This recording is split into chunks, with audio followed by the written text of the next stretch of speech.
All right. Yeah. So, hi, I'm Alex Jones on his terminal appearance of Joe Rogan, Ken. Hi, and I'm Susan Sarandon. Gas station Barbie Darby. And welcome to The Ken and Darby Dreamhouse podcast. Yes. Oh, Okay. God. We're new! Yeah. We're new and we're trying our best. We're new to being popular on Twitter. I'm so new I'm not even popular yet.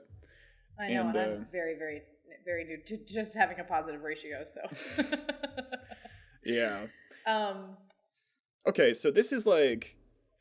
So, basically... This is like a podcast. Yeah. It's like a podcast in that it is a podcast. I don't even know what a podcast is. Just is, yeah. But, okay, so basically we would like... For like a long time since... So basically it all started with like Toph, right? The Smash Bros. Commentator. Because he was following people like Ayla and Visa on Twitter. And then since I was following him, I started to follow them. And then I realized that there's like more to Twitter than just like angry, stupid people. And that there's like, you know, like, I don't know, I call it like Brave Pill Twitter, like Post Rats or whatever the fuck you want to call it. It doesn't really matter. But then like we would find really, because like we would always talk about interesting things like offline. Because we're really cool and interesting people.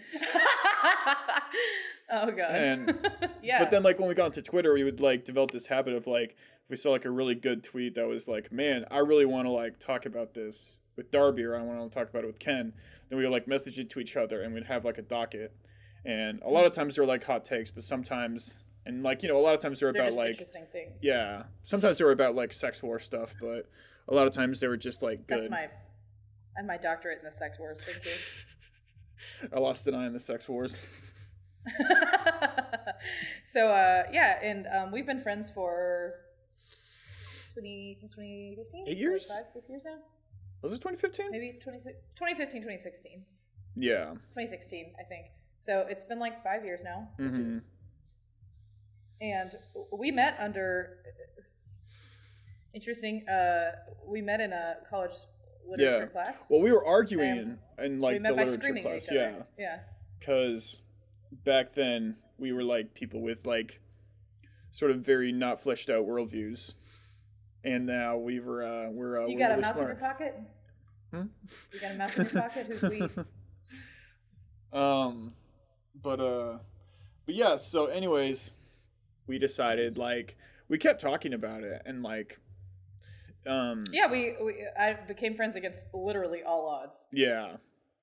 And just like, so we sort of like started off disagreeing, and we had a lot of political fights, so we're actually really nasty. But, yeah, you know, now we're... best friends. Yeah. But we also argue. So, a lot, yeah. Yeah. But in like a loving way now. Yeah. So, and we were just like going through like takes on Twitter so often. We would like talk about making it a podcast for a really long time, and then I was like, well, let's actually... Well, we were doing this without recording it and for free forever.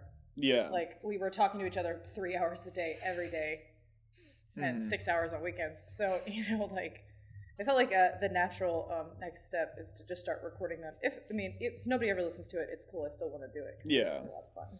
And I think like the idea for the future is to have like guests on, and then like go over the takes with them too, so we can have like, you know, so not only like have like our opinions, but also like, you know, because it's like I think like we know a lot about each other's opinions and beliefs. So I think what's really going to be interesting with some of the guests, which we don't have today, because I saw Elotes was on Twitter, and then I messaged him and I was like, "Do you want to be on a podcast in 15 minutes?" And then because he's unprofessional, he hasn't responded.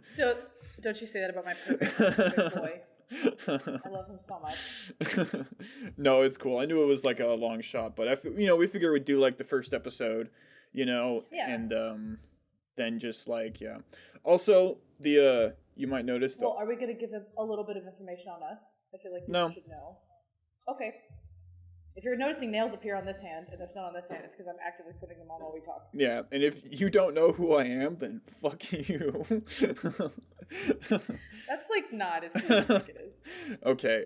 Also, please understand, there's a lot of, we get this on Twitter all the time. We're mean to each other in each other's lives. Oh yeah. And people don't, we're best friends. Like we know more, we've looked into the dark of each other's spiritual buttholes for years. Like we never, yeah, we're not mean to each other. Yeah. It's not. So if Darby is mean consensual. to me, it's fine. Consensual bullying. Yeah. What is this? It's like the egalitarian's dream. Yes, indeed. Grant has sent us someone else's tweet. It's by Jerry Saltz, and Jerry says, "A good critic always puts more into writing about artwork than the artist puts into making it. The artist only creates. The critic must plumb that creation and also write creatively enough to deliver the full volume of the art while also creating a thing of beauty and clarity itself." And then he goes on, but that's like the main tweet, and blah, blah, blah, blah. "I agree with Oscar Wilde, who originally made this observation. I do not say it to be provocative." He said, "Not sure me, you don't. but true." I think that's really interesting. I'm not trying to be provocative. You're just all stupid. Yeah, that's a really interesting take, and we're interesting people to talk about it. I think because we're both artists. Yeah. We're also both very like judgmental, so we're basically like armchair critics. Yeah, absolutely. So, okay. So a good critic always puts more into writing about artwork than the artist puts into making it.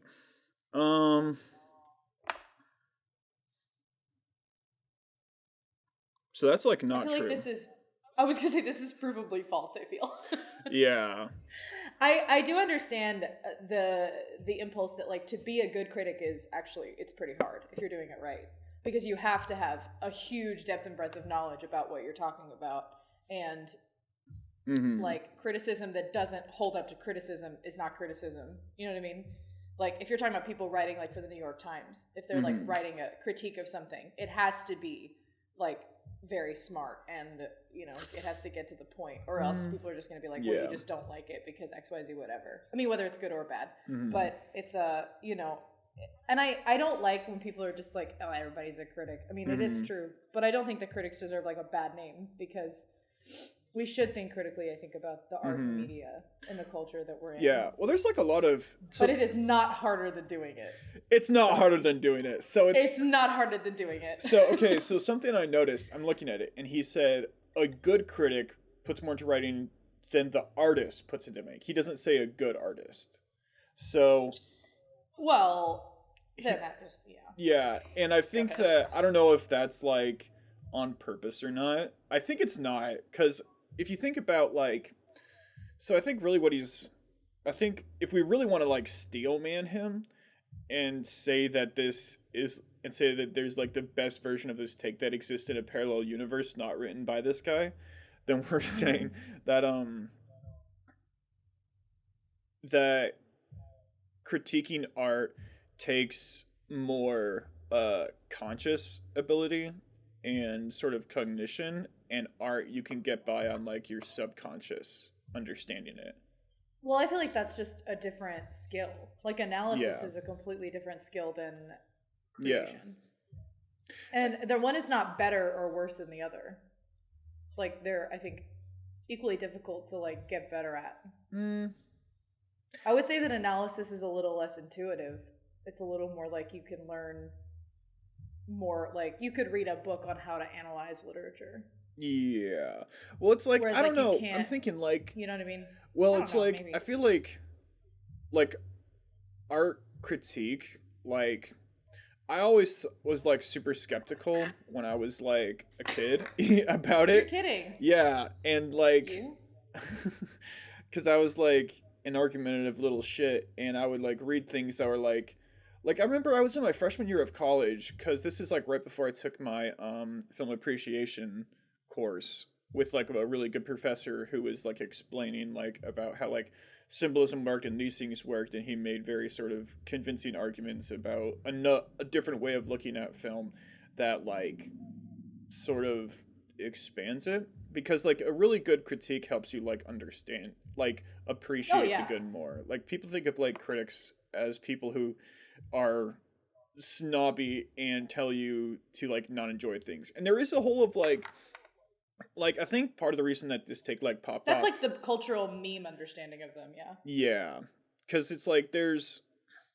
in terms of like cons- I think like a lot of people sort of like think about art critics in like a consumerism perspective, where they're either like where like video game critics or like movie critics can basically be paid off by big studios to say that it's good, and it's sort of like buying buying an FDA seal of approval or not, where you know like people get like political about like Rotten Tomatoes or whatever, and it's sort of like a Yeah. cultural mediation thing about like consumerism and Mm-hmm. like but and if you look at it from that perspective, then old Jerry is basically saying that the people who tell you which things are good are more important than like, you know, because it's like Dave Chappelle got like his like special where he said some like politically like incorrect things got like a, you know, like 12% from verified reviewers on Rotten Tomatoes, but then like audience consensus was like what, 97%, something like that. And I think basically like what he, and that's like an extreme example, right? And everyone can agree Well, that yeah. everyone with like a brain can agree that Dave Chappelle is fucking amazing. Although I don't think anyone fully agrees with what he has to say because he's like so original. But This has just become like the Sim for Dave Chappelle hour. maybe. Is that what this show is? By the You are way, like Dave. a Dave Chappelle stan. I have no Yeah. like skin in the Dave Chappelle game. I think he's smart and I think he knows what he's doing, but Mhm. I don't like. Well, I think he's more honest than Not he to is be like smart. not to be like a dumb piece of shit girl, but like I just don't really enjoy a lot of stand up. Yeah, and you know that's It's fine. just not my. It's when I want to laugh. A stand up is not like normally where I go. Yeah, me I neither. think the cat's Except trying to for break into the garage. well, I can't hear They're them, trying to pull so the door off the hinges. Okay, good. we're good to go. But yeah, so like you can interpret it from I think like the least hurtful way to interpret it is to say like, listen, your job as a consumer is to like listen to me, not to make your own independent choices about what sort of Right. media is good or bad or what you like can like or dislike. Right, which is not good for fun for anybody. Yeah, and obviously if you like interpret the tweet that way, it's like really stupid. Yeah, I do think he is right in say if if I'm just gonna Mhm. have my own fun little interpretation of what he's talking about here. I do think that good criticism is hard to do, and Yeah. you have to understand a lot of the fundamentals of what goes into art in order to critique it Mhm. well. And Yeah. that's why like as I get older, now I'm like rewatching movies and things that I watched when I was like a kid that I thought were amazing, and I with a little bit more of a critical eye, I'm like, this falls apart really quick. Like this doesn't hold up Yeah. at all under scrutiny. Mhm. But it is, there's still. But it's also like but if you like art analysis and art critique, like it can heighten your appreciation of certain things. yeah, good works become like even more incredible Yeah. because you're like, how did they get this right? Hmm. And I was like, So right. yeah. And like when I was talking about like my freshman year of college, I read something that was talking about how Spirited Away was like anti-imperialist, and I was like, this is a bunch of liberal garbage. And then like I took my film analysis class, and then when I saw someone talking about Miyazaki and his sort of like relationship with Marxism, and they got to there, they were basically making the same case, and I'm like, oh yeah, this is borderline obvious. Just Yeah. because like I didn't really know how to like think in that way. But it's also like I don't know, I come from like art critique from a perspective of like I've always known I wanted to be an artist, and I Yeah. was like creating art and being into art before I was even watching like that guy with the glasses videos, which was probably like one of my earliest experiences to like art critique. Wow. That's incredibly telling. Now that I've never heard you say that before, that's incredibly telling. I mean, I guess I never thought about it, but yeah, probably. Well, I talk about all the time. What's really funny about my parents is neither of my parents have like an art education. My dad played drums and my mom can draw a little bit, but like they're not artisty people at all. They weirdly though really gravitate towards really well made films and art. My dad's favorite music is like, it's all dad rock, but it's like the best dad rock out there. My dad was like, you're 8, it's time you start listening to The Wall, things like that. Things that we can universally agree are like at least pretty important pieces of art, unless you're, a nostalgia critic. But Dad, what are themes of human isolation? God. So, and my parents like consistently, and these are like, kind of intro to film amazing pieces, but like my parents were really into Tarantino. They were really into the Coen brothers.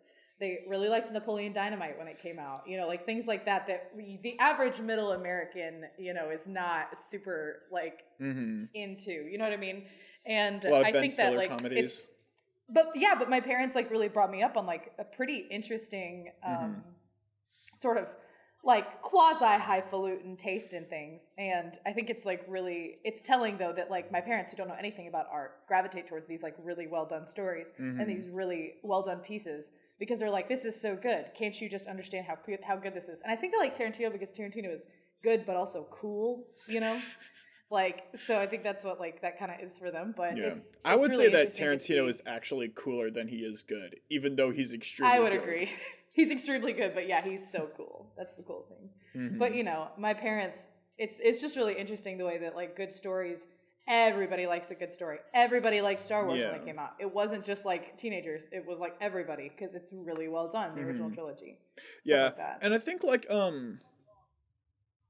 from the perspective of, but it's like you don't, like, I think humans like need art, but you don't need art criticism. I think art criticism, depending on what kind of artist you are, it can help you. I think it does help you be a better artist depending on what sort of art you do, and like, or what sort of artist you are. I mean, because there's some like really like, I think there's some people like Ray Bradbury who just sort of like let their subconscious do all the work, and you ask him to explain what his books mean and he's like wrong about them, but he can also write them. Yeah. And he's like, it is interesting because like some actors like they need to be less cerebral. They can't be cerebral. The more they think about it, the worse they get. I'm the opposite. I have to think about it a lot. If I just try to go by like the, my knee-jerk reaction, it's gonna be terrible. Stuff like that. And I would say that probably like you and I are above average in terms of artists who get value from art critique, right? Yeah, for sure. Like at least above like 51 percentile. Yeah. But it's like, as like a person, like you don't need to be conscious. You don't need to understand why something is like life changing for it to like change your life. Like there would like people, absolutely. Like humans. If you think about it from like an evolutionary perspective, we like have evolved with art for like tens of thousands of years, and like formalized art critique is like pretty new. I want to say Enlightenment era at the very earliest, at the very generous, but yeah, that's probably very like generous, 1-200, right. And like professional critics as like a profession, it's like definitely only been around like what 100 years. Well, part of it also is the amount of art, because like nobody's going to be publishing a critique of Beowulf when it's like one of 10 stories. You know what I mean? That the guy comes to your village and tells you, right? Yeah. When this is all like. And if you have a problem with it, you tell your own fucking version of it. Yeah, oral, like it's like the oral tales and stuff like that. I don't remember what they're called. Oral tales. High school joke. So like I think part of it, like people talk about like right now we're in peak TV. There's more to watch on television than there has ever been ever. Right? Yeah. So like obviously criticism right now is great because it weeds out what's not great, what's a waste of your time. I think because Rob when you have Lowe, this many million. Yeah. No, you can. Yeah, when there's like so much, criticism is more important. But like. Yeah, it's great because it's like, oh well, if everybody's talking about something and the critics like weigh in that it is good, I'll give it a shot. But then occasionally, they get it incredibly wrong. Like look at Crash winning Best Picture. Fucking terrible. Which by the way, that was written by that guy who wrote it. And then I think he wrote the Best Picture before that also, or maybe after that. I can't remember which one. He was a Scientologist, and he left Scientology. Wow. Interesting. Just sorry, a little tidbit. I've been watching or Scientology in the Aftermath with Lyra Meany because I'm obsessed with her and just think Scientology is interesting. But yeah, fun fact. Scientology makes bad art, is what I'm trying to say. Just kidding. Yeah, listen, fuck Tom Cruise. I'm in the movie industry, and like, no, I'm kidding. That was just a joke. That was just a joke, Mr. Cruz. You need everyone. It's fine. Yeah. The Well, actually, you know what? Fuck Scientology. I could suck up to Tom Cruise, but not Scientology. So That's fair. whatever that gets you blacklisted from, fuck it. Fucking. Oh no, I was just gonna say, like, back in, like, I think, like, the 60s, Rob Lowe made his debut, maybe 70s, but 70s. they were like the bottom ranking TV show, and they still got like a 50 million viewership for their first Which is episode. crazy. Yeah. Which is like more than like Walking Dead like season premieres or finales get peak. nowadays. Yeah. Just because there was like so few TV stations and so many peoples with TVs, so Yeah. So like criticism is like getting more important for people to like do stuff like that, but it's I think there's a lot more, I see a lot more media analysis, and people are paying a lot more attention, I think, to what the culture is sort of doing. I think because it's starting to feel a little bit politicized, and we're also starting to care a lot more about politics. Mm-hmm. So it is interesting that this is where we're headed, into a place where people are a lot more like media nobody savvy. with Bechdel. Yeah, like people are a little more media savvy. Like people, think about like the Bechdel test. Mm-hmm. Bechdel? Is that how you pronounce that? Yeah, Bechdel. Bechdel, and I mean, obviously that's been around as long as she's been around, but like, so these are like new things. But like, I know people who know that term who are not artists, mm-hmm. and that's interesting. That's a big. I don't think in the 70s it would have been that way. Yeah, I've been like, yeah, here's this art term. People would be like, what the fuck are you talking about? Mm-hmm. You know what I mean? Like, I'm gonna go watch The Love Boat. Yeah. It's also like Chuck Palahniuk was talking about like how like the ceiling for art is increasing because in terms of like movies we there's like more movies than there ever has been, and people have like more time to watch them, and like it's more convenient and cheaper to watch them. So like he was talking about how like in like you look at like really old movies, and they're like laying out the plot like step by step very simply, and like as newer audiences, we're sort of like, why don't you like get to the point? Like, I understand that all this like happens like this, but it's like you can't really like skip steps, and sort of back then you couldn't skip steps and expect people to make this sort of intuitive leap with like your editing and your storytelling and like your plot devices. And it's like, like a fucking Dostoevsky has to explain exactly every single detail of how this conversation progresses and how characters get from point A to point B, and it's like it just takes so much time. But now, since people have so much more experience with art, you can do a lot less hand holding, and it sort of like raises the ability for like commercially successful artistic films. I think Chuck Palahniuk was talking about that, although I could be wrong. But hey, it's a fair point. I think it's true. Mm-hmm. So just sort of skimming down his thread, he's quoting Oscar Wilde, he's using flowery language, blah, blah, blah, blah. But what he's saying, he makes a clarification, and he says, a good critic does create. We do not surpass a work, in quotes. We create a thing in itself adjacent to another thing in itself. We just create too. Unknot your panties. No one said anything about creating something is easy. So literal. Blah, blah, blah, blah. And she's just sort of makes himself really easy to hate. That's really interesting, because I do think I think it does seem pretty implicit, at least in the original tweet, that he's like, well, creating is like its own thing, but this is greater. Yeah. Which, hey. He says that, so yeah, it seems a little contradictory to say that a critic. Well, who was the guy that he was a critic forever and ever and ever, and then finally this guy was like, well, why don't you fucking make a movie? And he's like, I can. And then he made a movie and it was a disaster. Do you know what I'm talking about? Was it Roger Ebert? Yeah. Yeah. And it was like terrible. And he was like, you're right, this is really hard. And I also think that like critics and artists are like different types of people. Yeah. Like, and I think that they're not necessarily, like, I would not be a good critic because I'm not capable of not liking something because it is like just bad. Like I like things that are bad. Yeah. And you make fun of me for this, and you think you're better than me. But I actually don't do any of those things. He's not. I simply say did not enjoy this movie and I don't think it's good, and you get really upset. No. What you do is you have a good time while you're watching it. You're obviously having a good time. You clearly like it. And then you're like, well, I don't think this measures up to my standards. Yeah, I don't think this measures up to my standards, blah, blah, blah. Which is fine, but you're not better than me for that.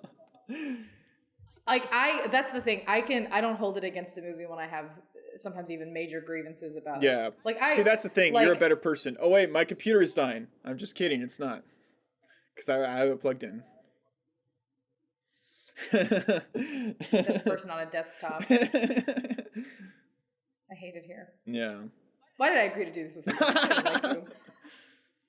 Yeah. I feel like we're both going to lose followers. Oh, for certain. I said it, like, everybody's going to realize what a spaz I am, and I'm just like, and I don't ever know what I'm talking about. And then... Yeah. I'm really letting them peek behind the curtain here, you know? It's not good. I do think I'm probably hotter when I'm moving and talking, though. Rather than when I'm just a still image going... or whatever it is I'm doing in my profile picture. We'll make a poll. We'll make a poll. Is Darby hotter when you can, like, hear her saying the things she's saying? Or is, like, a little bit of distance good for the soul?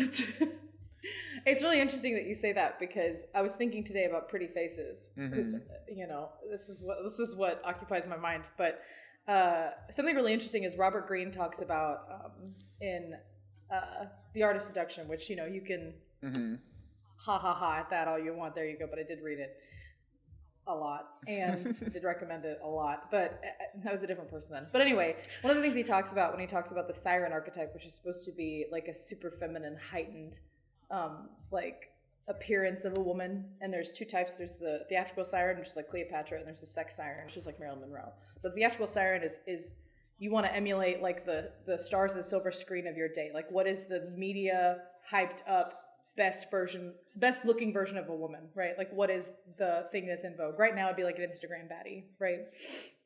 And then the sex siren, which is a little bit more like she's a little harder to grasp. The sex siren should seem like both very vulnerable and soft at the same time that she seems like completely like, what is the word? Like, you can't grab onto her. You can't like get a hold of her. Like she's like, yeah, ethereal. You know what I mean? You know what I'm talking about? Whatever. I'm not as smart as I seem on Twitter. Do I seem smart on Twitter? I don't know. But what's interesting is he talks about like sirens. He's like, don't feel like you aren't pretty enough to be a siren, because a really beautiful face actually creates a lot of distance. You feel separate from them in a way that a woman whose face is not particularly beautiful, you can feel like closer to her. She feels more attainable. More reachable, that's the word I'm looking for, attainable. Yeah. So I just thought that was really interesting, because I think that's true. Because like I talk about all the time, like the women in Hollywood that you see like that are actresses, they aren't necessarily always the most beautiful if you put them next to like a beautiful like Instagram model or whatever, somebody who's just very like cookie cutter, hot girl, because you want a lot of character to the face. Yeah. You want them to be like distinguishable from other people. Yeah, and you also need like a lot of stars do like sort of girl next door type roles. So they're but they also need to be beautiful, but in like a way that people are going to look on a screen and not necessarily think that she's like more beautiful than like the beautiful girl she's like competing against. It's really weird. Yeah. But it's very strange, and I feel like it's interesting because really casting is set. It's such an inexact science at the same time that it feels like very clear cut. You know what I mean? Yeah. It's like, well, who's prettier, Scarlett Johansson or Amy Adams, right? Adams. Obviously, probably I agree, but probably, you know, like most people would say like Scarlett Johansson, right? But it's very different. It's just very different. But Amy Adams is. I feel like Scarlett Johansson never hit the way she did in like Avengers 1. You know what I mean? I don't know what it was about that movie, but I feel like she was like hotter then, and then afterwards I was like, what's all the hype about? She actually, I'm a blonde supremacist, and I'll own up to that. But I really do think she looks better as a redhead. Yeah. Especially when it's that darkish kind of red, that kind of auburny red. Yeah, it's a real good look on her. Which, if you're really pale, you can do redhead and you can do blonde probably. But like Emma Stone looks way worse as a blonde, I think. She looks way better as a redhead. This is not important. What are we talking about? Okay. What's next on the docket? All right. So thank you for the art critique thing, Grant. No. Yeah, we love you, Grant. Thank you. So. And if any of you are thinking about growing up with Grant, he's a very good kisser. All right. I wonder if he may want you to cut that out. Sorry. I doubt it. College was weird. Okay, so not kissing him though. That was great. Sorry. Go ahead. Fuck. Just go ahead. Just move on. Moving on. She's in a relationship and she's not poly. By the way, no matter how fucking slutty she seems. I'm in a completely monogamous almost 3-year relationship with the man that I'm going to marry. I'm so sorry. You're still allowed to drool over me, and I'm gonna drool over you back. But I am spoken for. Okay, so we have a hot take DM to us at the last second from the poet who roars within at Roaring Poet on Twitter, and he says, "Authoritarian power structures are way undervalued at the moment." That's it? Yeah. He said we're not hedging this take at all. Authoritarian power structures are way undervalued at the moment. I think he's right.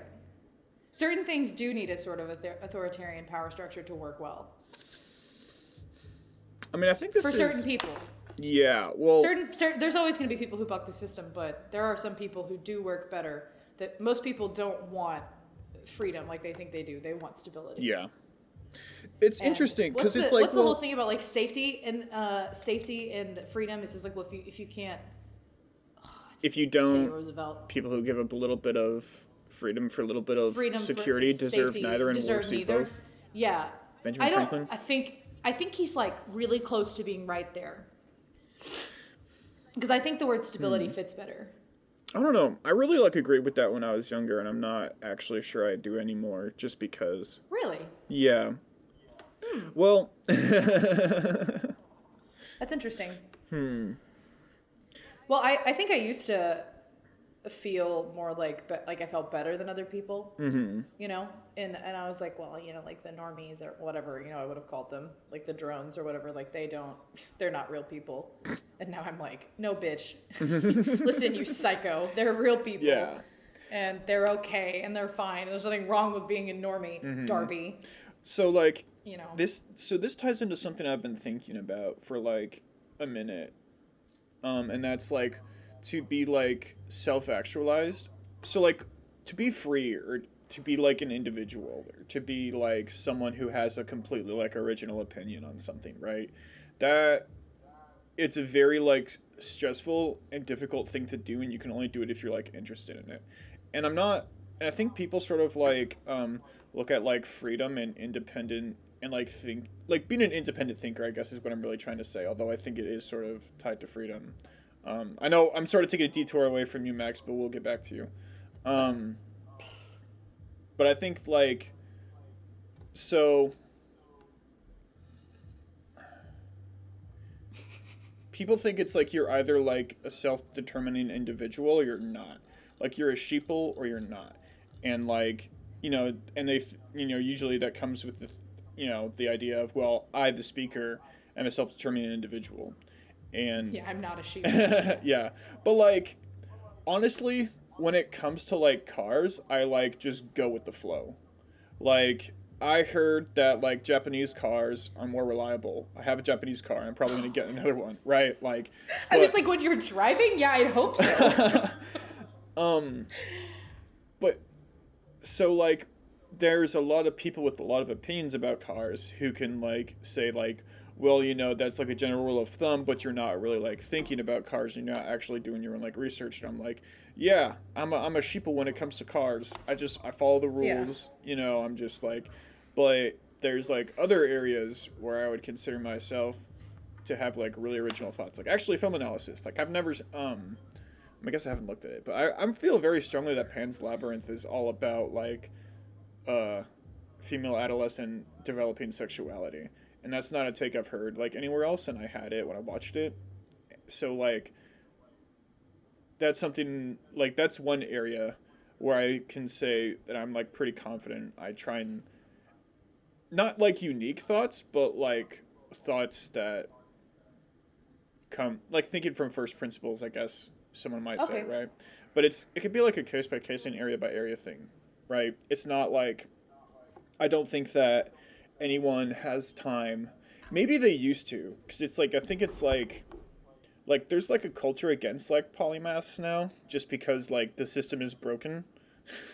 That's what Eric Weinstein says, at least, and he's spent a lot of time in academia. But there's a lot more like stay in your lane rather than be like an Isaac Newton and be like trying to decode the Bible at the same time you invent like quantum physics, not quantum physics, calculus. But like back in the day when there was like the realm of human knowledge was much smaller, you could sort of like probably make very well thought out, independent, free choices and have free independent thoughts about every aspect of your life, because you could read every book in your town because there was no books in your town. Yeah. You read the newspaper every day and you could consider yourself like in the top 100% percentile informed people in your town. And now it's like that's just like not the case. Yeah. I'm rambling. I don't know. Well, everything is. Well, no, I know what you're saying, because like as everything gets like, people talk about like George Michael and Madonna being like the last great pop stars. They will never have pop stars like that again, where everybody was listening to George Michael and Madonna and whatever, right? Because everything is getting there's so much of it that it's like you can streamline into like what tiny little thing you like. Like everything is getting really niche. And I understood that this weekend when I was watching my dad's Netflix. I was looking at my dad's Netflix recommended, and I was like, "Are there really this many space westerns being?"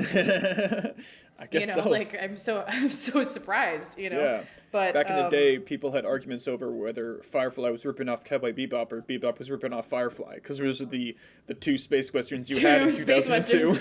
Yeah. So I like everything's getting more niche, so it feels like it's much more easy to fit a narrative. Like look at me when you met me in 2016. It was very easy for you to pin me into like angry, hot, feminist, theater, liberal, whatever, right? Well, I wasn't that person. You were wrong. But I looked like her, talked like her, but you understood that niche existed, right? You said this woman's a feminist nightmare. or an MRA's nightmare, I guess, whatever. And, but like, it's one of those things, like we have much more of an idea of like cultural narratives of like who you can be, and we are rambling. I hope somebody's getting something from this. Yeah. But it does feel like, especially with the internet, everything's getting very, very niche, very, very quick. Yeah. Yes. At the same time that it also feels more obviously divisive. It feels like there's an obvious left and right to everything, but then there's also like 62,000 that might be why people rights. Yeah, that might be part of why like journalism is being more discredited, because you have so many sort of niche sub communities. Like, I was when I was a child, I think I was 12, I was red-pilled when Fox News tried to say that Tortimer was the NPC character in Animal Crossing might be a pedophile trying to interact with children online. And I was like, I've played this game and that doesn't work like that. We're on a GameCube. There is no internet connectivity. Did they really say that? Yeah. I mean, what the fuck is Fox News on about? I mean, it's been like over 10 years since I saw this, so I could be getting something wrong. But, just like... Not to have the most cliche opinion for me to have ever, but like, come the fuck on. I can't get over that. Yeah. That's so funny. That just goes to show like how much of the media is controlled by boomers who don't literally know anything about anything that happened after 95. Yeah. But even it's like, if you're like a journalist, you're writing who's trying to write about like things that there are subcultures around. It's very difficult to be like more informed than the people who are in that community. Yeah, everybody's extremely into these little tiny subcultures. Yeah.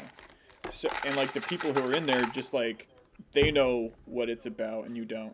So basically it's like it's very hard for any one person to understand anything, and you have to, I think like understanding it is the first step to like sort of having like a free original independent thought in that area. And that's just like not really possible for people. So when Ben Franklin says, you can't give up a little bit of liberty to have a little bit We of... have no idea. We have no idea who said this. Hold on. No, it was definitely Benjamin I Franklin. said Jefferson. I said Teddy Roosevelt. I think now you're saying Ben Franklin. I'm Googling it right now. We have no idea.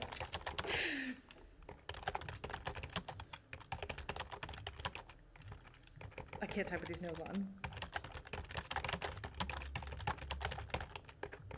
All right, I butchered this quote, but I'm sure Google will get me.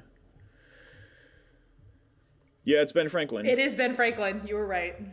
Here's your string. Take your string. Okay, thank you. Thank you. You're welcome. In my family, when you win an argument with somebody, especially where somebody's been like really irascible about it and like really holding on to their point, we give them a string. I can remember exactly how many strings I have from my grandmother. It's 11. We can keep a string count. It's a big deal. It's a big deal. Yeah. So okay. Yeah. I mean, I guess I'm conflating like freedom with like being informed, but in the context of like a democratic I think society. This is an interesting little rabbit to chase. Yeah, but in like so he's saying if you're giving up, so in terms of just like thinking and being like a citizen, are you like a free citizen if you just do what like the TV tells you to when it comes to like voting? And it's like, I would say no, because I mean, you're free to like, give that responsibility to someone else, like a QAnon, but it might not work out for you better. Right. But like you can like, but I wouldn't say that you're like a free thinker or making like free informed decisions if you're just sort of like accepting what you're told. Well, there's a lot of people who would consider themselves free thinkers who I think are in echo chambers. Yeah. Yeah, like I do believe that there is like a Marxist echo chamber that you could get into. There's also like a a conspiracy theory echo chamber you can get into. There's even like post-rat echo I've got friends from work who still message me and they're like, "Well, you'll never believe what WikiLeaks dropped," and blah, blah. And I'm like, "What are you people talking about?" Like, did you ever look at that, by the way? No. I didn't either. And that's my thing. I'm like busy. It was in a zip file. I couldn't open the zip file. I figured you would open it. Sorry. Yeah, I do all the tech stuff for this podcast, by the way. I'm bringing... I don't know what I'm bringing to this podcast. Honestly. I really don't know why I'm here. But yeah. But authoritarian so, power freedom structures is are not undervalued at the moment. Yeah. But yeah, so basically, like, sorry, before we get to that, just wrap it up. Benjamin, like, giving up freedom is like, well, you can't be free in everything because in order to be free, you have to be informed, and you can't be informed about everything because there's too much information and there's too much stuff. So it's like, you can pick and choose, but, you should be, like, realistic with yourself about what you are basically doing as strategic. I'm not going to put time into this. I'm just going to listen to, like, what people who seem reasonably smart tell me, and this is something I'm going to put time into, and just like... Yeah, well, it's one of those things where it's like, I see, like, feminists talk about incels, and I'm like, I don't think all of you know what this means. I'm like, oh, I don't know about you guys. But at the same time, I also see, like, people, especially, like, even on, goddammit, on Great Pill Twitter, and I'd like to take a moment to talk about feminism. What are we talking about? This is important. Are we just about to get to Max's authoritarian power structures? Yeah. Well, you can go. I'm gonna piggyback off your point, but I feel that like it's unless you've been in especially something as big and like we talked about little niches. It's really hard to understand the niches as well if you're not in them, right? But it's also you don't understand the depth and breadth of like because when I read like feminist think pieces or whatever, normally like I don't fucking agree with this. I don't know anybody who would agree with this. This is crazy. But it's because like this is a think piece born of having been in the culture for a really, really long time where everything becomes kind of insular. Everything it sort of like becomes like the inbred bastard child of it's like you're what this ideology could be interpreted as being. Well, it's like you have like very established like given a priori ideas and then like but to outsiders who haven't really like gone through the series of like arguments about whether like these certain theories are right or not, or whether these like interpretations are valid, like or indicative of the population. So That's like another thing.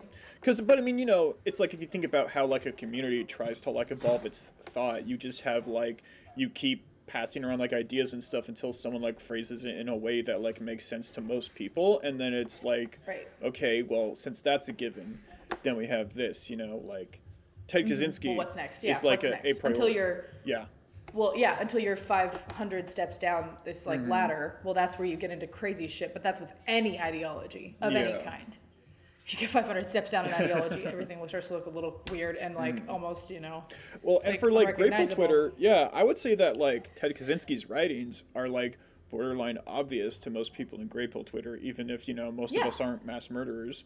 But like, Yeah. just, but you know, just sort of like casually throwing him out there as like a reference for like some of your arguments or stuff that you're making, it would be like really controversial to a lot of people who aren't in the community, optics, you know, and they're like Ted Kaczynski. I'm like, Dr. Kaczynski.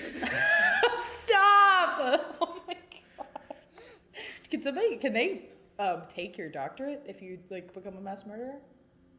Somebody retract your doctorate? I don't know. Sound off in the comments. They shouldn't be able to. But yeah. So that's part of But I do think. Okay, now let's get to authoritarian power Okay. structures. So sorry. Okay, so authoritarian sorry. power structures are way undervalued at the moment. I think it depends on who you ask. I think that like a lot of people our age, yes. You know. Yeah. Well, everything right now, our generation is extremely concerned with oppressors and abusers and victims, and the power dynamics inherent in that. So I think to them, any kind of thing that feels authoritarian feels like really threatening. It's a very fundamental threatening. negative aspect. Yeah, it feels like, yeah. And, you know, you have to look at also, especially American media, everything is underdog. Everything is underdog, right? So everybody views themselves as such. And I think that's interesting because ContraPoints brings up, she brings up conflict is not abuse, which I've never read, but I probably will read now. I think where she talks Lotus about, was like, talking a about lot that of- too, right? Really? I think That checks out so? to me. I don't know. Maybe it might have been someone else. I'm just like, But yeah, anywho- this is the case. You know. But anywho, it is really interesting that you do end up being in this situation where victims of abuse will act abusive as a way of lashing out because they feel that their person is not interrogatable, that they can't withstand interrogation, right? That's a really interesting concept. And I was like, that's really smart. I've never thought about that before. Because if you feel you say exceedingly that again? fragile because you've been a victim, okay, if you feel exceedingly fragile that you've been a victim, right? You feel that your person cannot withstand interrogation. Right? You feel like it's a like existential level attack. If you've been traumatized and abused in XYZ, whatever. And because we in a way our parents' generation have not been, are exceedingly sensitive to like our own mental health problems and to power imbalances and things like that. I think that anything that feels authoritarian feels exceedingly threatening. Do you know what I mean? Maybe not necessarily for everybody, but like Yeah.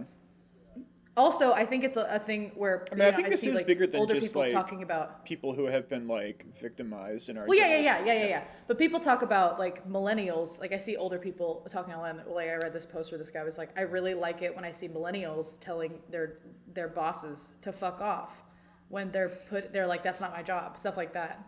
He was like, because we would have never done that. He's like, and you know, he's like, I've worked in a corporate job for like one of my cats is outside. Hi.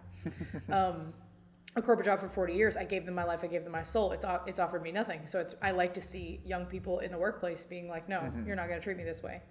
And I think that's really interesting because it sort of checks out to me that like we really don't do well with authoritarianism if it means some kind of personal loss. Like maybe we're a sensitive generation. Sensitive meaning like able to sense things, but we do kind of buck up I say we're not like, I don't think technically millennials. I think we're kind of like millennial Zoomer cusps. Well, we're technically. we're like millennials. We're the very ass end of millennials. Well, I played outside like when I was a kid, so in my mind, I'm a millennial.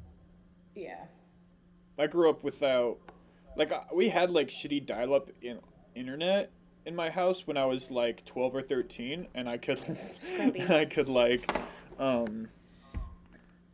read manga if I waited like a full 100 seconds for the single JPEG image to load, but after, and then later on I had the internet, but I did a lot of like playing outside, and I think it's like we're like weirdly like one of the only generations, I think, who's going to, in America at least, who's going to be like, we both played outside and we like tried to climb trees, and then we also and can understand the internet. Yeah. Yeah. So it's really weird. And well, not all of us, but most of us. I can't open a zip file, but I did eat. I eat dirt. I ate dirt, and I can work Twitter. So. Mouthful of dirt. How do I work Twitter? I know it's still, like, I look how red my chest is getting. I don't currently eat dirt. It's not a thing I'm still doing.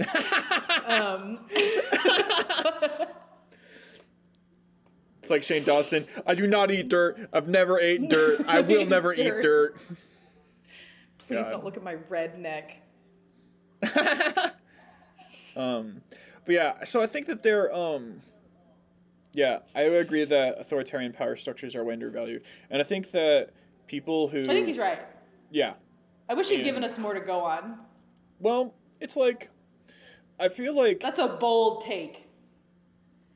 It's very bold. And I think that I'm going to try and just sort of like imagine in like our peers who are going to get mad at me. Well, not mad at me, but disagree with me for saying that we need more like authoritarianism. Because like, on the one hand, if you sort of view yourself as in combat with the older generations, I think the older generations are too authoritarian. Yeah. So it's like, well, we need to counterbalance that. And it's like, yeah, but that still assumes that like you need a balance, even if you think that your path of unbalance is going to lead society as a whole to balance, which I don't think is the case. I think it's also that some things that work better with authoritarian power structures and some don't. Yeah, well, also I think like in order to see it, like you don't, like people our age don't have that much power, so we're not seeing it from the other side. Yeah, we've never, the boomers are still holding all of the social and actual capital. Yeah, I think the only real power that people... Like, why do people think the Beatles are good? It's not because they're good, it's because the boomers like them. I'm just saying. While we're here, I thought about that the other day, and I was like... Hot take, fuck the Beatles! Jay posits the theory that the only reason the Beatles were popular is because women were allowed to be horny. It's like the very first opportunity, time. Yeah. Yeah, and I was like, well, I think Elvis technically, like, is like the first. Yeah. But, yeah. You can't not, listen, I know you're straight, very straight, exceedingly straight, so hetero. Would you fuck Elvis? No. Why? Because I don't want to. I just feel like, yeah, sorry. Sorry to ruin your bit. I feel like he just looks so good. He's just so pretty. I need an Elvis poster. Yeah. My grandma was in love with Elvis, very seriously. She had a shit ton. My grandma got kissed by Elvis. Yeah. She went to an Elvis concert. He pulled her up, he would pull them up by their, like, collars, like, up to the stage and give them a smack. At least I'm 99% It was a different time. She could have been drunk. I don't know. Yeah, very different time. But hey, listen, if I feel like there are plenty of if Trent Reznor wanted to grab me about my shirt collar and give me a. Well, see, that's the thing. I wouldn't have sex with Elvis, but if he wanted to grab my shirt collar, haul me up, and plant one on me during the middle of a concert, I would probably go with it. Okay. Just because it's I'll like. accept that. Like, what are you gonna do? Just be like, Mr. Elvis? No, Mr. Elvis. I need my boundaries respected. I'm actually a straight male. If any of those pretty ladies I see backstage would like to do this to me, I will consent to that. But, no, it's like... Yeah, you just take your big smackaroonie from the handsomest man who's ever lived. Yeah. That's not true. Shay's the handsomest man. But yeah, so the reason that people don't have power, so they don't see why you might need authoritarian power structures or why more flat structures. Like I had a conversation with like my brother about who's like a very much a Marxist about how like social democratic systems are better for everything, and I'm like, well, what about film? And he's like, well, wouldn't it be better if this? And I was like, no. When films are like, you don't have a very, because I've been on a lot of sets, and I'm like, still like I'm still new. I've only been doing this like a few years, right? I'm not on like giant fucking movie sets. So there's like a lot of like first time directors, second time directors that I'm like working under. And like if there isn't like a clear power hierarchy where it's like, okay, this is who I take orders from, this is who I don't take orders from, this is who says this, and this. And it's like when that gets confused, everyone starts trying to help everyone. Yeah. And my light died. Yeah, all hell breaks loose really fast. Yeah, and it makes things go slower, people get frustrated, people get offended. It's just not good. So it's like, and I know that because I'm a director, but there's a lot of people who probably will turn you down some. I know, I'm just so loud and obnoxious, screeching feminist. Oh no, I lost a nail.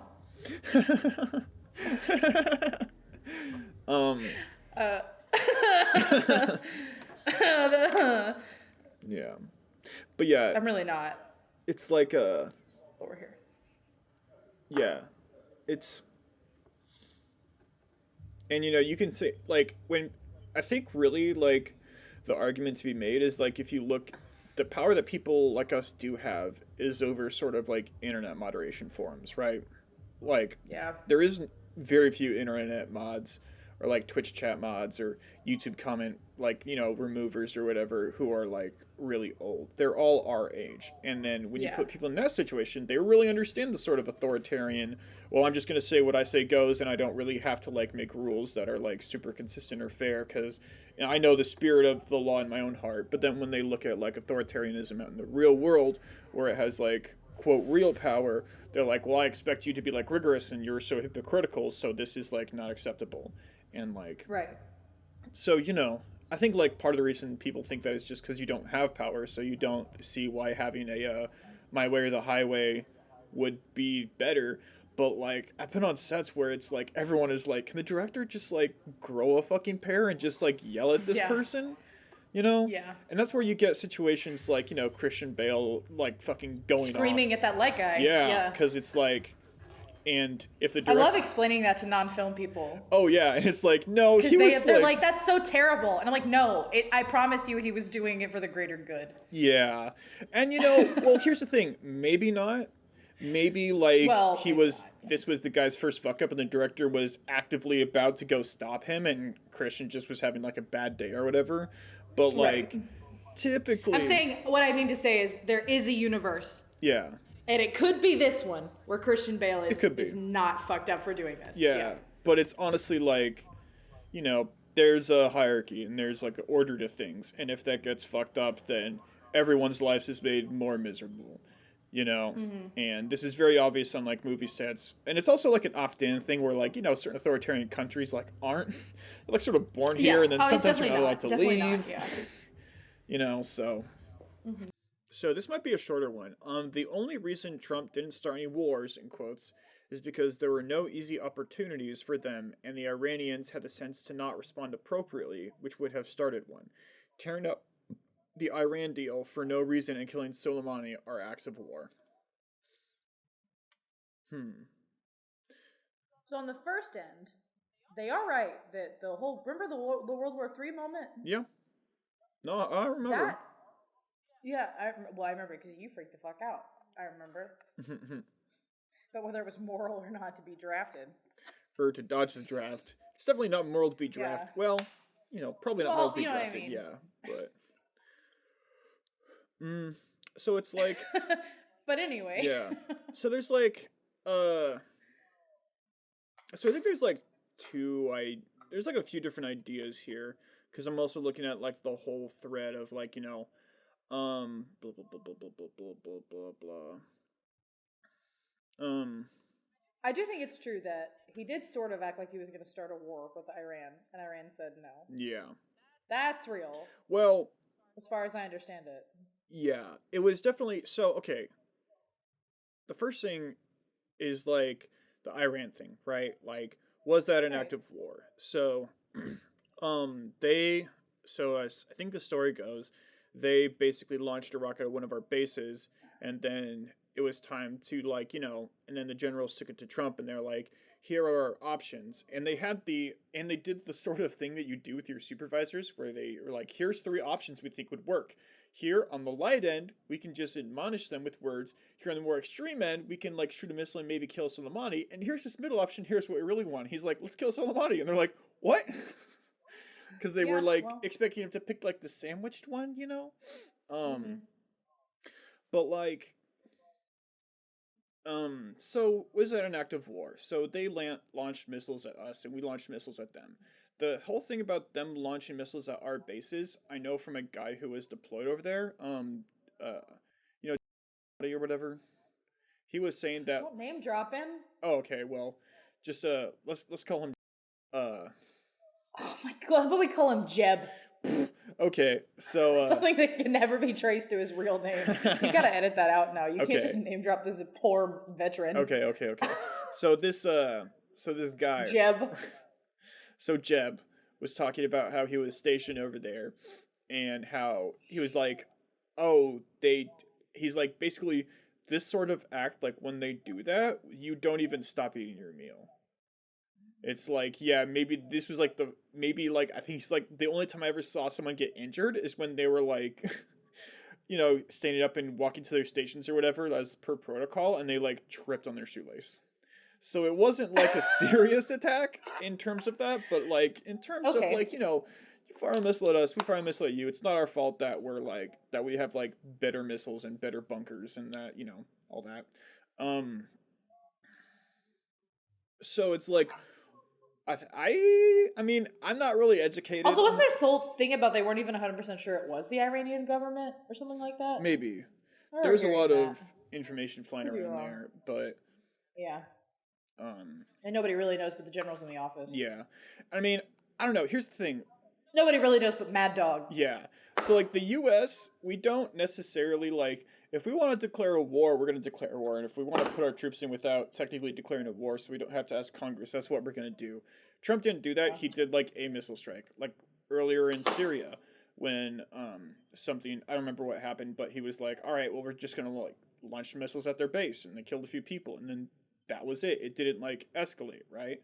You're seeing sort of, like, measured retaliation to, like, negotiations going wrong that are like in a military way that don't actually escalate to war. Because it's like, and like the thing is, what I'm seeing in these like comment sections is that they're saying that I don't want to give Trump credit for not starting any wars because he's not a better person than the presidents who did start wars. And I would agree with that. I don't think that he's a better person than like a Bush or Obama. I would never expect you to agree with that, but yeah, sure. Well, it's not of the virtue of his soul that he didn't start wars. It's that... Oh, yeah. Yeah. He just didn't start wars because like, all these, like, military... Like, well, there was something that came out that was, like, the military leaders had been lying to him about the number of troops in Syria because they knew if they told him the truth that he would have wanted to pull more of them out. Huh. Yeah.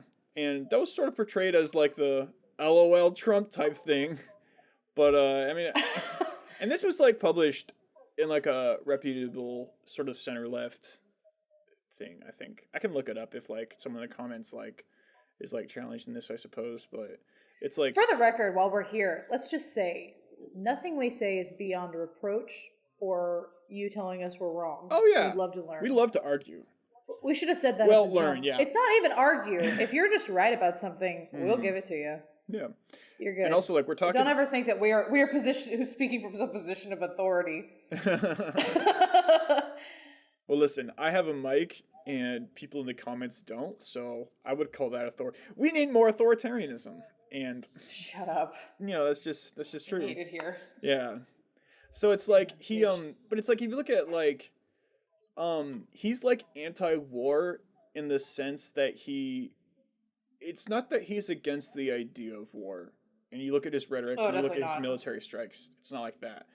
But it's the thing is like the United States sort of gets into wars usually by deceit with like false flags and then pretending that other people attacked us and then, Blame the retaliating. man on Spain. Yeah. Or like but it's not Misinformation campaigns. I know what you're yeah, saying. and that usually comes at the behest of like the military industrial complex who tell politicians what to do. And Yeah. Trump wasn't, and he was like connected to like financial institutions, but I don't know if you could, I mean, it doesn't appear like any of his actions to start wars were caused by people in the establishment wanting to make money off a new Syrian war. Otherwise, it Yeah. would have devolved into a Syrian war. I think the whole Yeah. acting like he's like Mr. Bean who just accidentally doesn't get into a war like Forrest Gump or some shit because he's so like stupid is like, like, you can think that like here's the thing, Trump is like you can think that he's incompetent, right? And you can think that he's not a better moral person than these other people, and you can also still admit, and he's not against war as like a principle.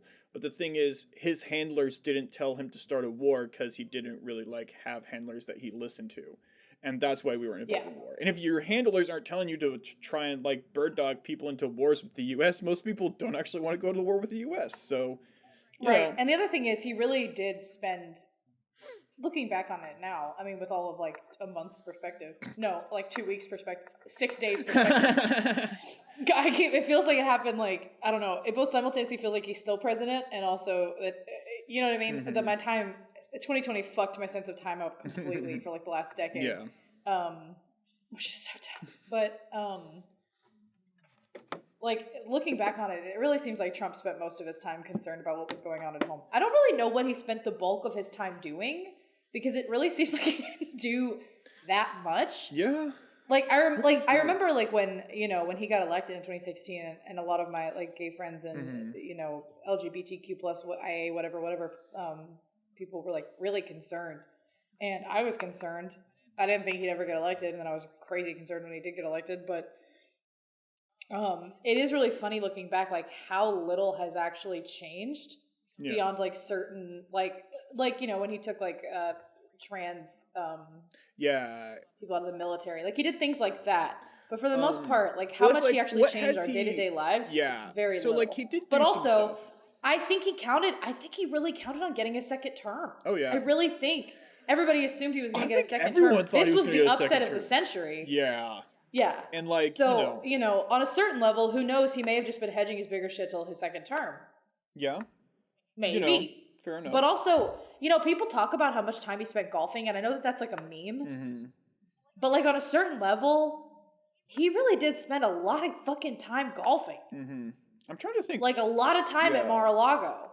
So they were talking about like he'd spent more, like there was a point in time where he'd spent more days at Mar-a-Lago than he had spent in the White House over several months.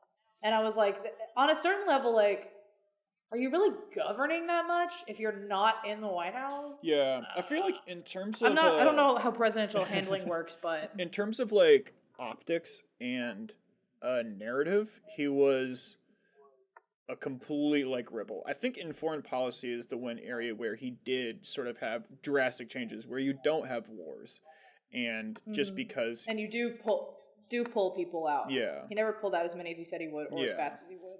But again, now we have some proof that maybe people were just like, yeah, there's only this many troops here, Yeah. So I don't know. And he was like, and he was, he still. Well, I think there was also a big hubbub about the Kurds and how since he was pulling troops out of Syria, they were going to get demolished, and that I don't know whatever happened to that because the news cycle just sort of died. But I think really the things that he did when he was in office, like it's more just like what he didn't do that is more relevant in terms of actual like hardline policies. Well, no, okay, there was like some immigration stuff.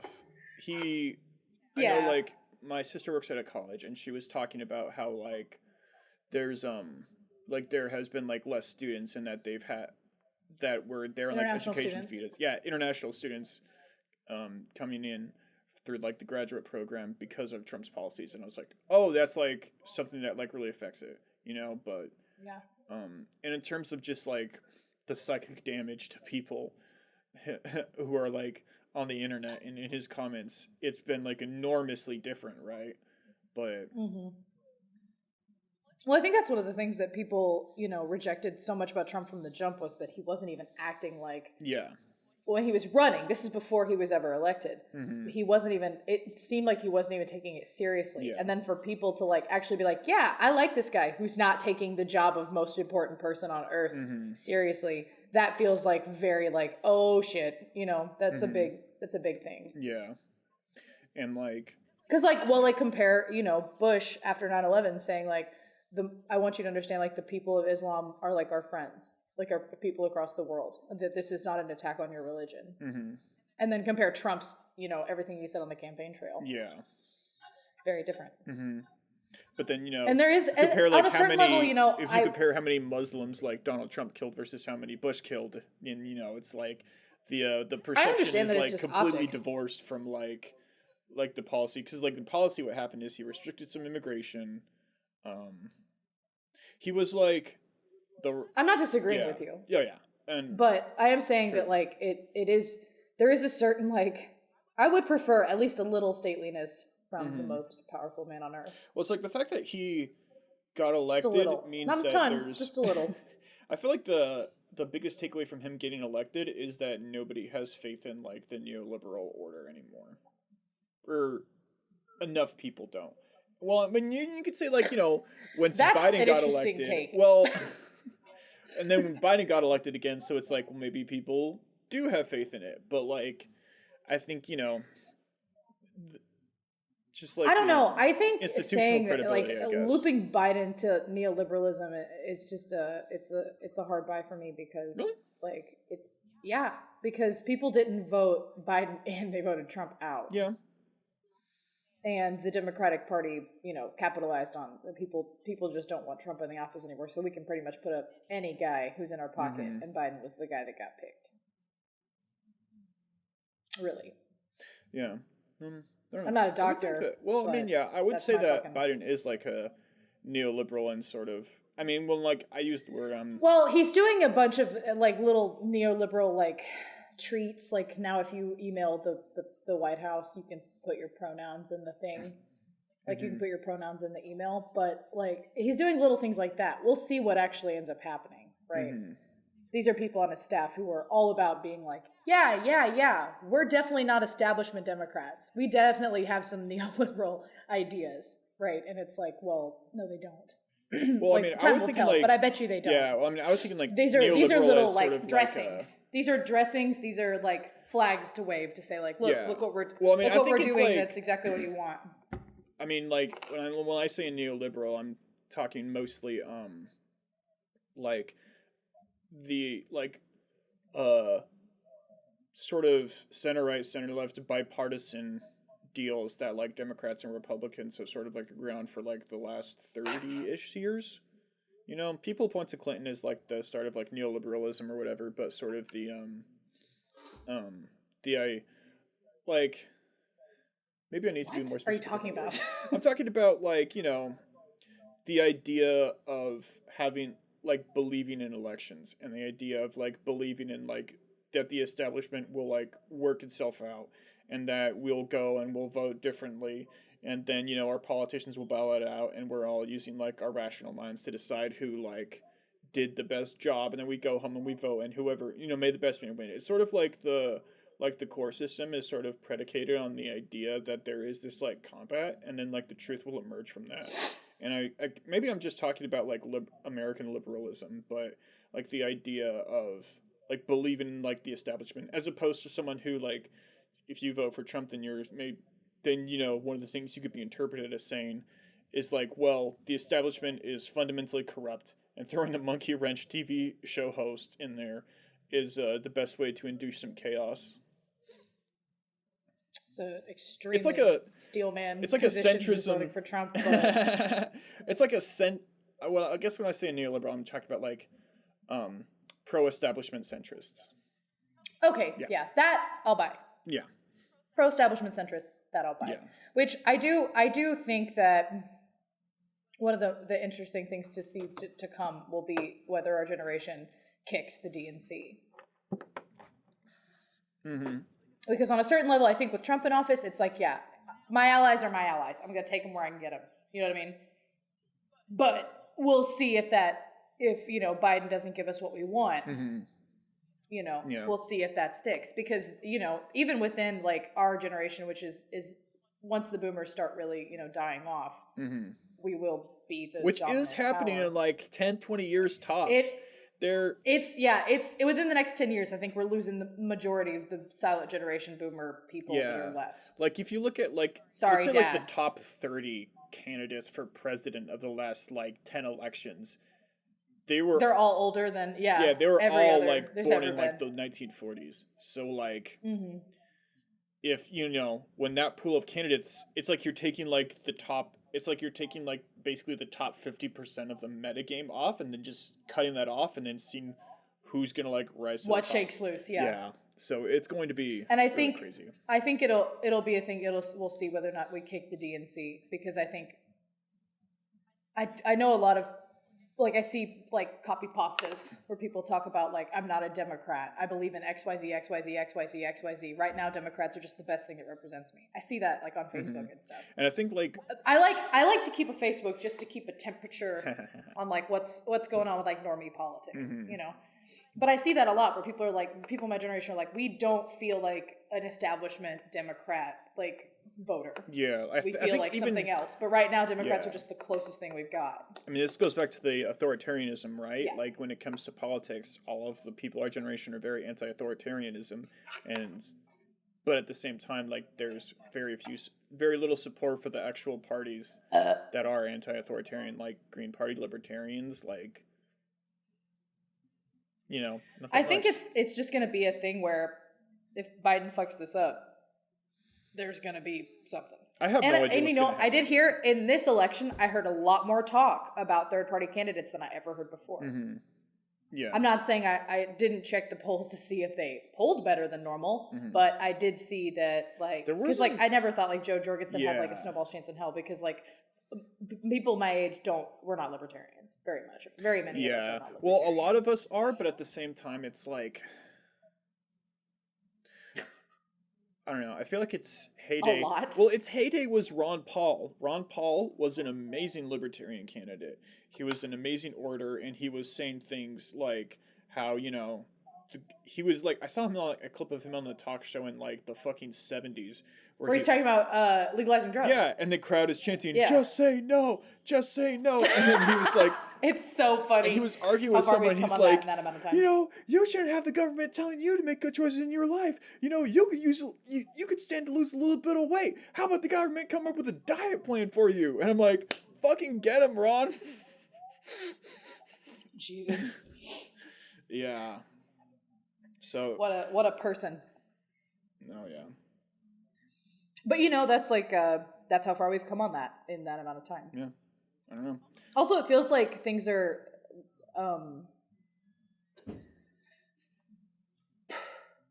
I do feel that like the legalization of drugs is a pretty libertarian thing that I think most of people our age would agree on. Yeah. Which is interesting. Mm-hmm. Actually, I see like boomers actually care less about drugs now than ever before. Yeah. Boomers are like, yeah, fuck it. And we'll see how well that works. Yeah. If and where it works, but this is why you have to watch The Wire, season 4. It's very important you watch The Wire. Hi, everyone. My name's Darby, and I'm a Wire shill. All right. So... Next take. Okay, next take. So, here we have one from someone we'll just call anonymous. And it's this... Not the group. It is this... Say an anonymous person. Anonymous email user. We'll call them anonymous. Okay. And this is a rant that they wrote. Okay. Not anyone else's opinion. And it's just like, okay. Bi girls in straight relationships think they're oppressed. They talk on Twitter about how bi girls in TV shows getting with girls invalidates me, and other bi girls in straight relationships being like, girl, you're so right. Like, no one is oppressing you, bitches. You cowards. You're not special for marrying a man. 99% of women do that, and 98% of women hate their marriage and work 700% harder than they need to. Everyone, if they were just honest with themselves, would rather be a woman. Women are just better spouses objectively. Sure, they're emotional. Sure, they have periods. They suck when they're pregnant. But other than that, goddesses. Straight women value time with their female besties more than their cheating husbands. Gay men love a hag. Straight men, they may chill with their dude bros, but they're gonna call their girl homie when shit gets rough. Am I saying that women are better than men? No. No! Sounds like a yeah.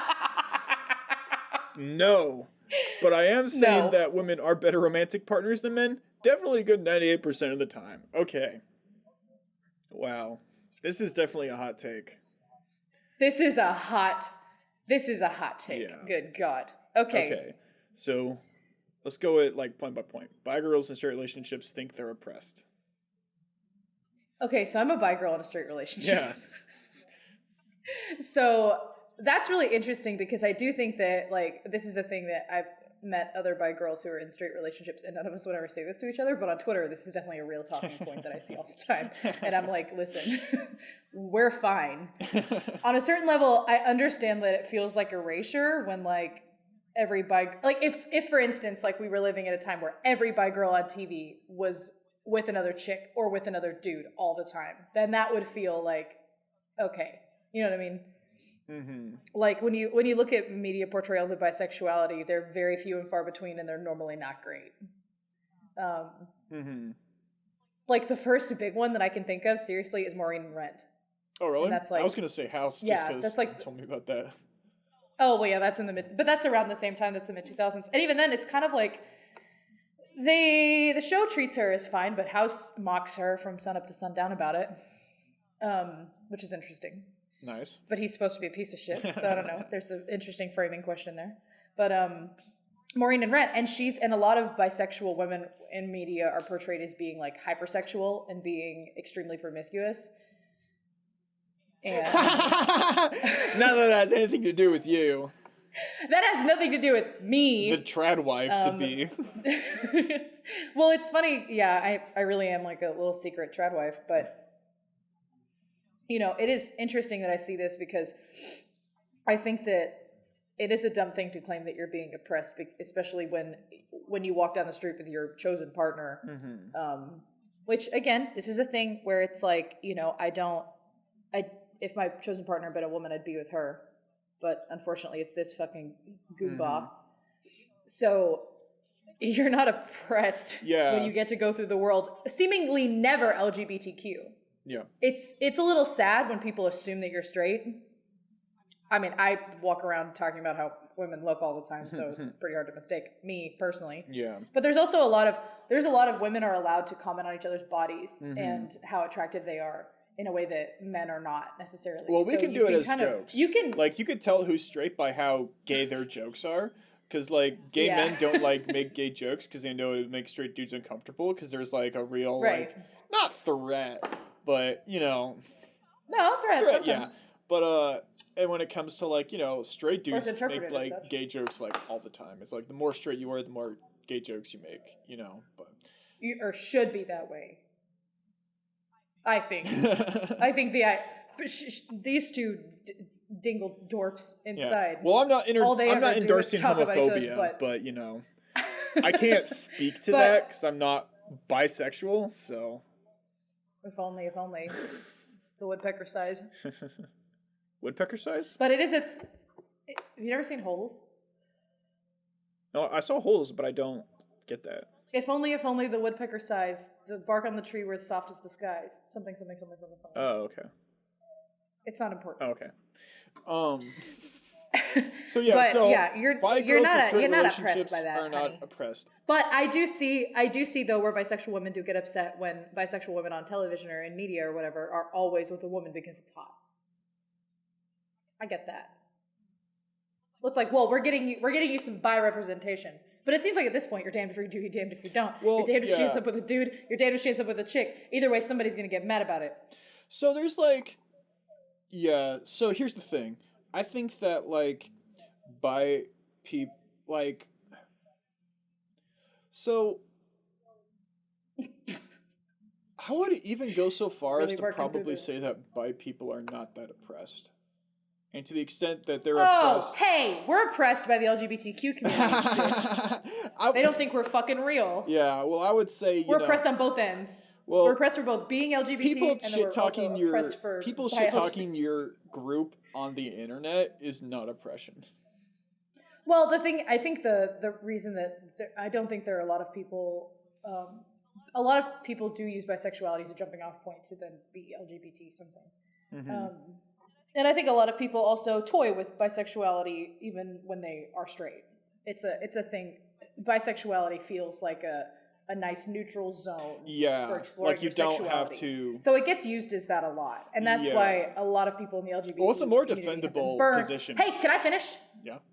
Thank you. A lot of people in the LGBTQ community don't like bisexuality because they've been burned by people who were straight saying they were bisexual and then like playing with their feelings. That's where that comes from. And for by women specifically, the average redneck's take on it is going to be you're doing it for attention or you're really lesbian. So it's a very interesting member of the LGBTQ community because you get a lot of criticism on both ends. Whereas like gay white men pretty generally, living their life without a lot of oppression within the LGBTQ community because they're a large percentage of them. Not to say that nobody's ever been mean to you because you're gay. That's obviously real. It's also people have been mean to me because I was with people who are gay. But yeah. it's a long story. Okay, when I think about like oppression, it's not like getting flack from people who assume like bad things about you that don't know you too well. I feel like oppression is a strong. Well, Yeah. I'm just talking about. I'm not saying that Yeah. anybody's oppressed by this, but I'm saying like it is. These are problems. Okay. Problems are not equal to oppression, but I understand people's Yeah. like that seems like an obvious. Yeah, and it's like the other. So okay, so well for. Well, it's like the difference between like bigotry and like. Because when I think like oppressed, it's like Twitter mobs. If like someone's like yelling at a car at you, calling you like slurs because you like are seeming gay, then you could call that oppression. I think that's fair. And if the like, but that doesn't happen till like by women in straight relationships, really. Yeah. And I think, and as far as like the LGBT like not getting them, it's like I get it because if you're gay, you don't ever think that you can be homophobic.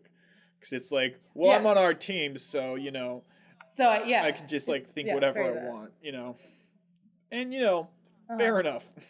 And, yeah, I do agree with, like, what you said about, like, people starting to go by as, like, a jumping off point. Because it's like, if I was, like, thinking I was gay, then it would be a bigger sell to like people in my life to be like, yeah, I think I'm like bi. I'm gonna like experiment around or whatever, and then like later I could be like, no, yeah, I'm gay. But to say that, you know what they call that, right? What? Bi now, gay later. Yeah. I love that. I think that's so funny. Yeah, but it's also like to say that you're gay is to sort of like invalidate the narrative you've told yourself about all your past relationships and like crushes and stuff, and you don't want to do that unless you're sure. It feels like an obvious safe place to go if you're going to experiment. Yeah. So it's like. Well, that's what everybody. Remember when I dated a woman and then my professor told me, I said like, well, I'm bisexual, and he was like, oh, I thought you were just experimenting. I was like, no, I was like, this is a real thing, Yes. Like, I tried it, I liked it, Yeah. I knew I was bisexual long before that happened, but it's funny. But yeah, also, so like, here's the thing. Bi girls who,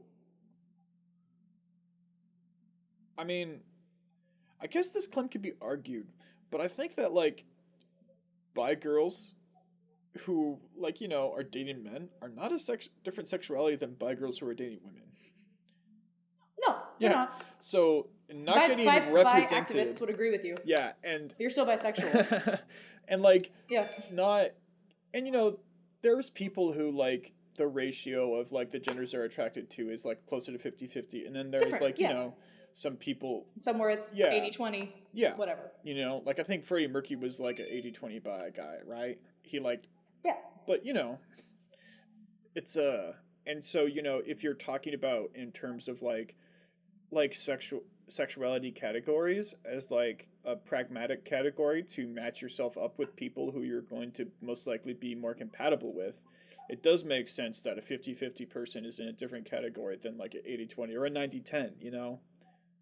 Because like if you're like, if I'm like bisexual, but I'm, you know, I'm attracted to like 90% of men and 10% of women, if I'm on like a dating app or whatever, I'm like, or if I had to like do like a speed dating thing, I would want to go with the gay people, not the bi people, because you're just going to get more success that way, right? And like, you know, but if it's talking about in like a technical philosophical term, you know, the ratio doesn't really matter because you still like both, and that's the category people have decided to draw around that, right? But you know, you could also draw like, you know, you could also draw a category around a 50-50 versus 80-20 if you wanted to. And the only reason why you would do one or the other is just because... But that's where you get into the whole, like...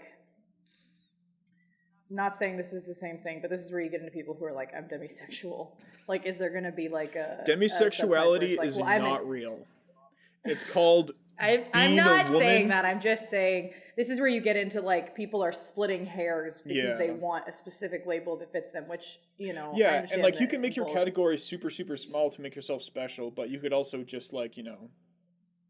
Say you're bisexual? Or, well, I was going to say be an individual, you know? And it's like, well, nobody knows what I've gone through because I'm the only like, you know, demisexual with the 80-20 female, But yeah, it's like, you know, you could say like, well, you know, you can just make your category super small so you can feel like more unique, or you can like make your but it's just like categories can have arbitrary boundaries, but it depends on like what you want that category to accomplish, right? And like it sounds, and people are sort of like drawing categories around sexuality as a sort of a philosophical argument about this is just the way that they naturally divide. Right. And I think like the arguments you see in the LGBT community are like, okay, well, do we want our categories to be more pragmatic, or do we want them to be like, you know, more like interest based, or do we want them to be like as large as possible for political reasons, or do we want to like try and like, and then, you know, some people are like, well, I want my category to be super small because that makes me really rare, and some people like don't want those people because it's like it's the whole like it's a very like political thing. You know, but it's like how category. There's no reason to like draw, because you could draw one category. Because you could draw like a category around like, you know, everybody who's human, and you could draw a category around just yourself, right? Yeah.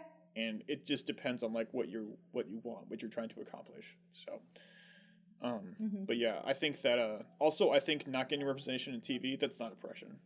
Like, I didn't say it was. Oh, well, I mean I said. No, I'm not saying you said it Problems was. are I'm not saying, oppression. Listen, in the rant it says. I'm just saying this is like what they're talking about, probably. Do what? I'm just saying this is what they're talking about, probably. I'm filling in that point by saying they're saying that they're oppressed because they end up with chicks on TV, right? Yes. Not real. Okay, they're saying that's erasure, right? Yeah. Well, the thing is, if you do the other way around, she always ends up with a dude, then bisexual women who are in like not lesbian relationships but in relationships with women are going to say this is erasure. So it's damned if you do, damned if you don't. I think that's what I said at one point underneath you talking over me. Oh. Yeah.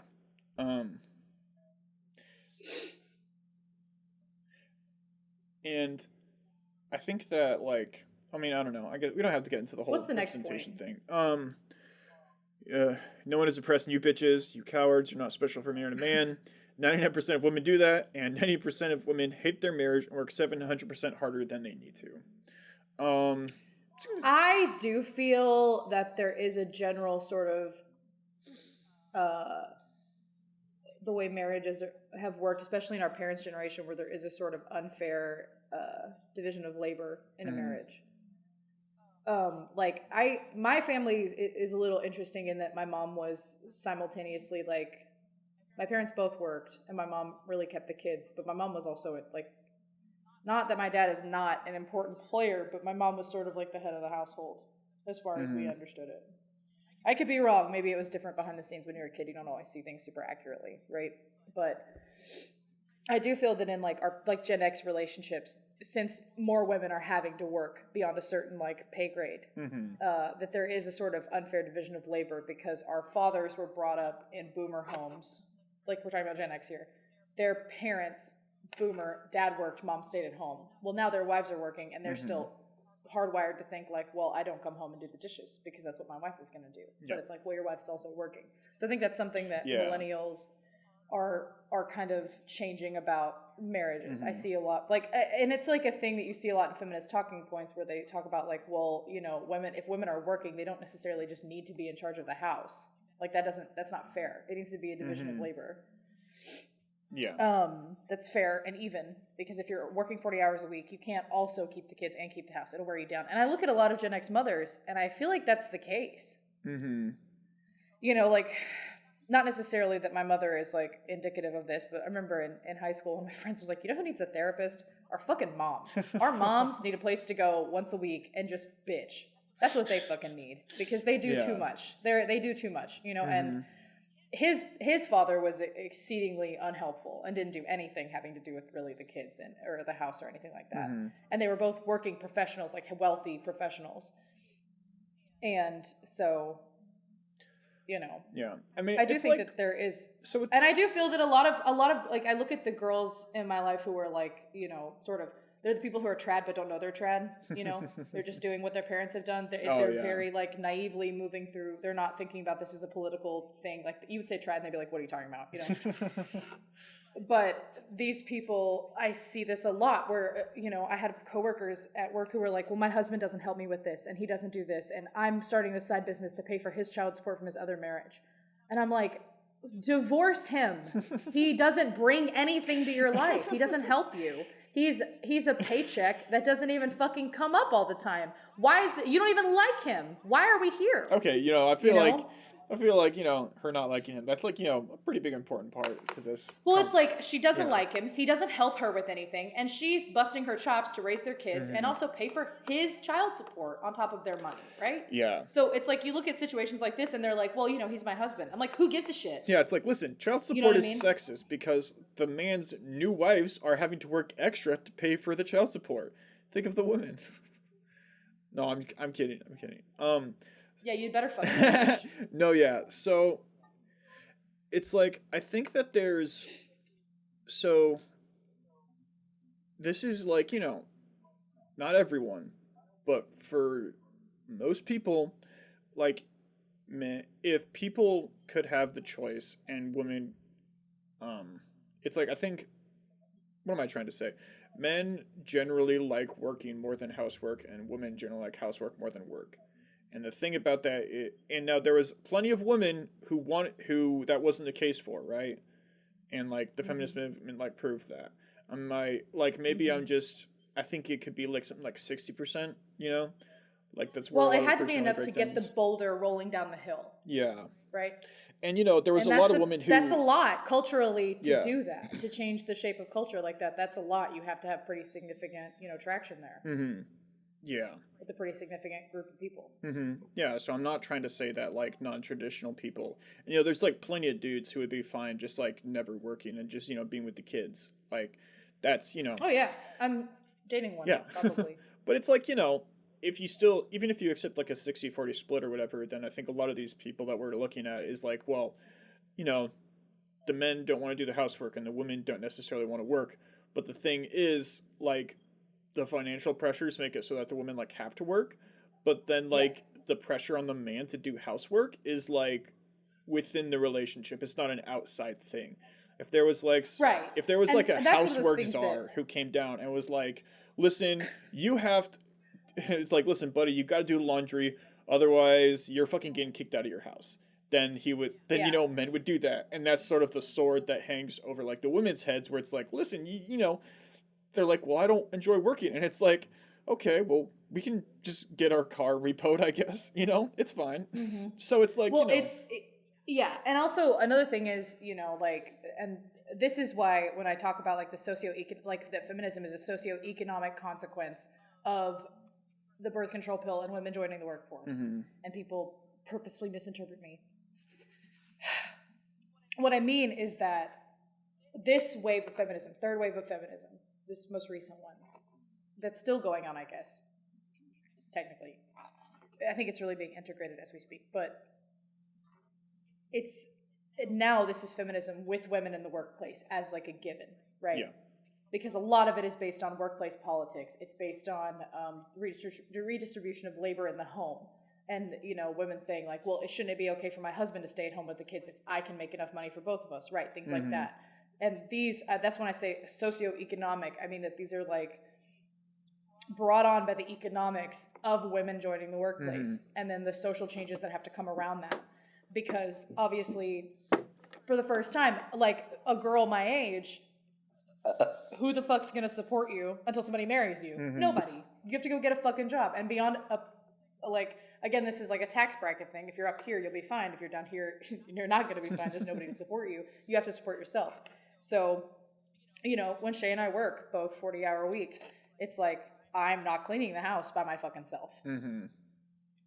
And that's where I see a lot of feminists talk about like the mental load of like always having to be the person who's thinking, okay, we have to do this, we have to do this, this has to be cleaned, we have to go to the store, blah, blah, blah. And they talk about like wanting to share the mental burden as well, because the mental burden is part of the having to do the housework. Yeah. Right. Yeah. Yeah. Why did we get on this? Talk about 90% of women hate their marriage and work 700% harder than they need to. I will say that I think especially when it comes to like emotional labor in marriages, women do more of it. Emotional labor? Because, and that's not just like, well, men are all pieces of shit, they don't care about women. That's not that. It's that women understand relationships better than men do, for the most part, I would say, on average.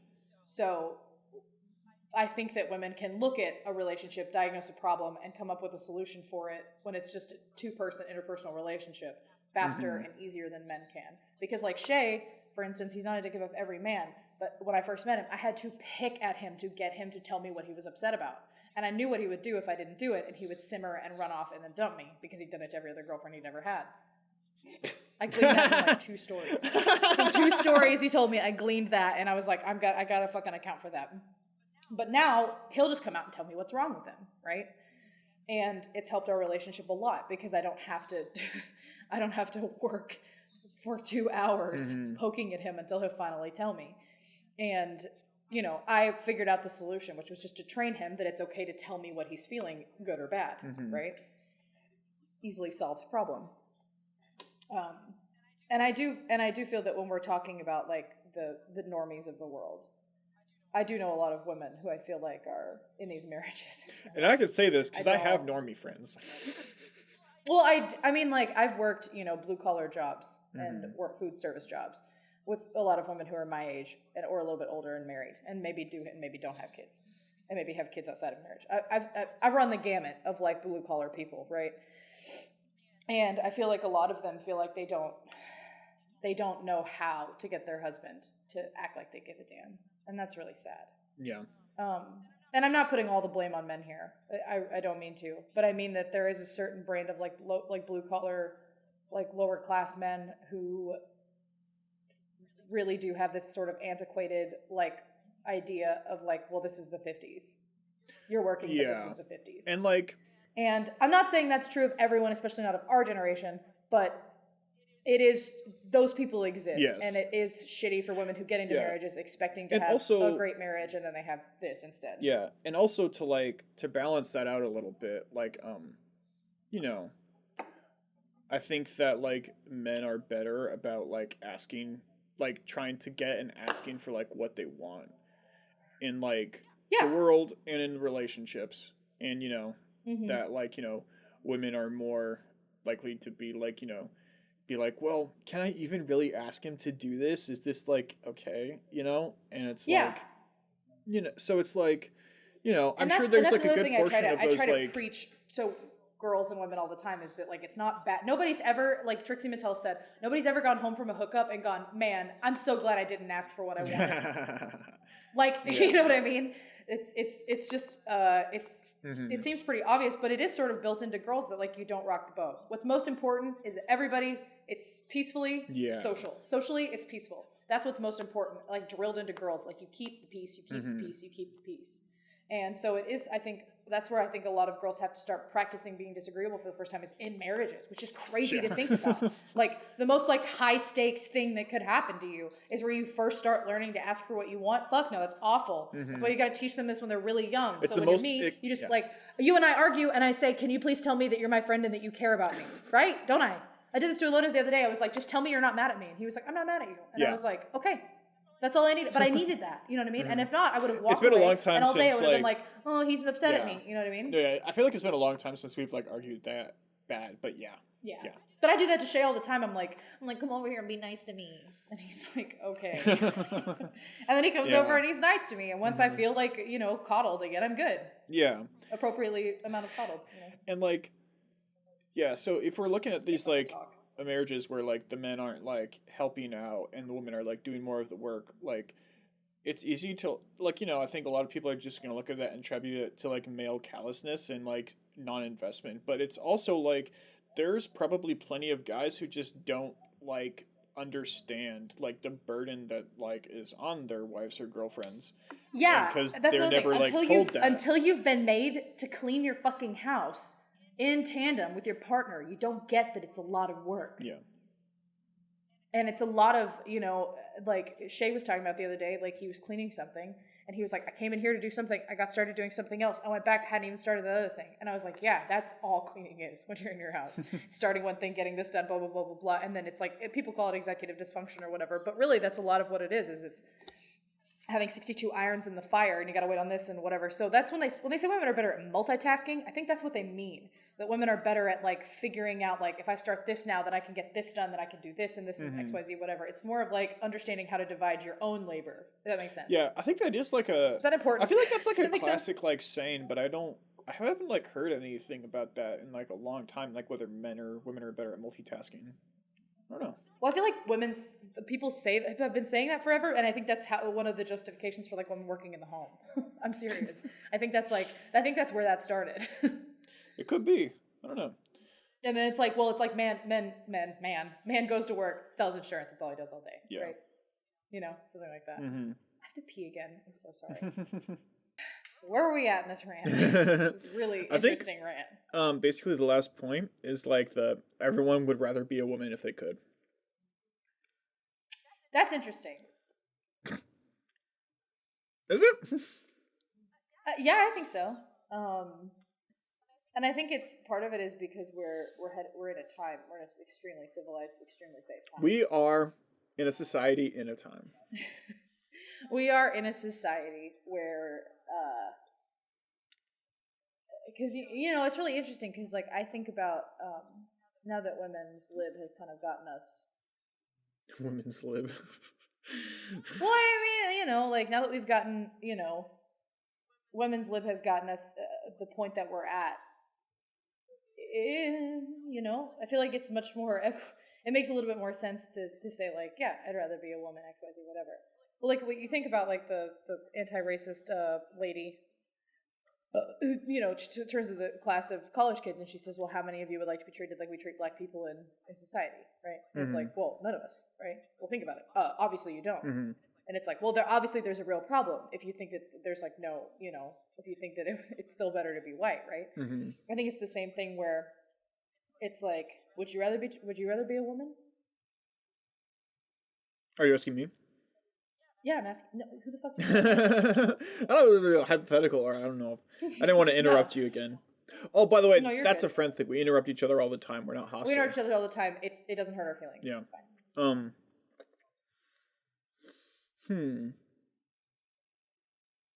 Well, it's like on like a philosophical level, I sort of believe that like being a man or a woman is not better or worse. If we're gonna make the lame Sunday school correct answer, right? On another level, It's like my biggest real issue is that like women don't like me. Or well, not that. They don't want to have sex with me. So like that would be a lot easier if I was a woman, and then I would just have if that Yeah, but having sex as a woman, having sex as a man are completely different. yeah. So, maybe if I was more sex is not equal to as good. More sex is not equal to good sex. yeah. Or what sex is supposed to be about. Mhm. For the record.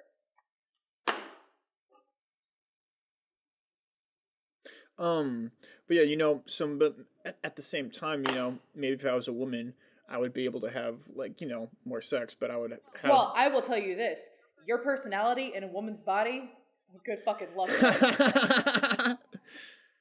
Good fucking luck. What is that supposed to mean? I have an I'll amazing personality. Because we do not accept the same behaviors out of men and women. You're autistic, like not understanding social norms, very abrasive, very aggressive. That shit does not fly. Have you seen how many people like want to have sex with Ayla?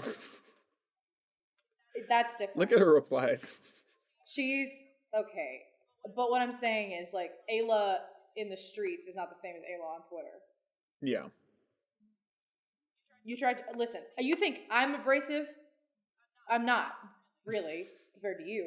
But compared to most women, I'm extremely abrasive, right? Yeah, but like, and I'm not that abrasive. But like my sisters, but people interpret me as being way more hostile, way more abrasive than I actually am because I'm a chick being these things.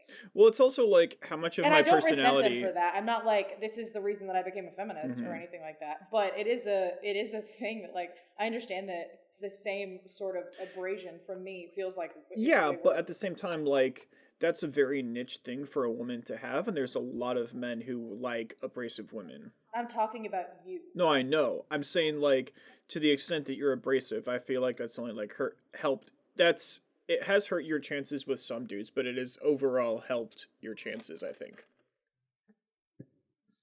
Yeah, but there's a difference between. I'm not just talking about mating rituals. I'm talking about living my life. Yeah, work. It's but like in friend groups. Yeah, so it's like, the trade-off is like, well, I wouldn't. So maybe my like regular social life gets harder to navigate, but like my romantic life gets like easier to navigate, and yeah, but well, easier is a strong word too because you'd be surprised how many people you turn off being that. Yeah. I'm not trying to say that there's... Because well, here's the thing. Any sort of personality is going to turn some people on and some people off. I'm just saying that, like, my personality in a woman's body is going to be more rare. Like, having girls who are, like, disagreeable and autistic are very hard to come by and are, like, going to be... It's a niche that is, like... It's like the market is screaming for them. You know what I mean? I feel that pretty strongly. So I should be more autistic and more people will like me? Is that what you're trying to say? Yes. Okay. I'll work on that. But at the same time, just because I would still be like the same person, so I don't know if I would actually like... So, maybe I can make it past like the current like threshold where I'm getting stuck, where it's like no one really wants to give me a chance, but like at the same time, just because people give you chances doesn't mean that's going to like work out into like a good relationship that makes you happy. So I don't know. Yeah, so it's like, I don't know. Honestly, if I had the pill, I wouldn't take it. That's another thing. There are a lot of people who want to fuck abrasive women, but they don't want to date. That's true. That's very real. Because people think it's cute when you're coming over to their house like once or twice. They don't think it's cute when they have to deal with you day in and day out. Yeah. So you have to date the ultra lead. And I want a trad wife. I want a Chad wife. I could deal with an abrasive woman.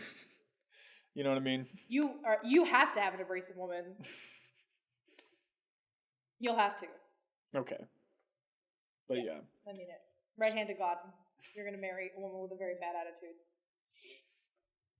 And I probably will like her more than you, don't say that. No, the women with bad attitudes are gonna start DMing me on Twitter.com. At Ken Bear Island. You really are the most eligible man on Twitter. You're extremely eligible bachelor on Twitter. I don't know. If you're gonna come over here, you have to come in front of the camera so people can see the baby. My New Year's resolution is to try and make more friends on Twitter and to try and engage in like, make more friends instead of just like, posting about ideas or things like that. Just like sort of like me. Yeah. All right. But yeah, honestly, I think I wouldn't take the pill if I could just go back in time and be born a girl. I wouldn't take that, just because like I like being a dude, and I don't know how much Yeah. of maybe my personality would change enough because it's like you don't know how much of your personality is influenced. You will be socialized to be nicer. Yeah. Because honestly, minus my socialization, we're very similar. Well, that and I'm smarter. Sure. Just kidding. No, I think you're smarter than me, but it's not really important. I think I might be like 5% smarter and you're like 10% wiser, so. I'm more than 10% wiser than you, for sure. I gave you twice the margin and it's still not enough? Yeah. Fuck you, I am smarter than you. What are we talking you're about? Smarter than me, but my smarts are actionable. Oh my god. Where are we at? Okay, so I think we're at the so yeah, takes. I think it's interesting she says, or they say, I don't know this person. They say, it's not me, by the way. I won't say this rant is not me. I know, yeah, if I have a take, we will own to the takes that we're bringing to this podcast. If we bring a hot take, we'll just tell you it was us. I think that demisexuals aren't real. Okay. And I think that the moon landing did happen, but all the footage was faked. That women are better. That women are better romantic partners is an interesting take also, because it depends on what you're looking for. I think when they mean like as far as being conscious of feelings and as far as like being able to better navigate relationships, yeah, I think women are better partners in that sense, because not to sound like a sexist pig, but like men take a little bit of training that women kind of come built in. It's part of the hardware.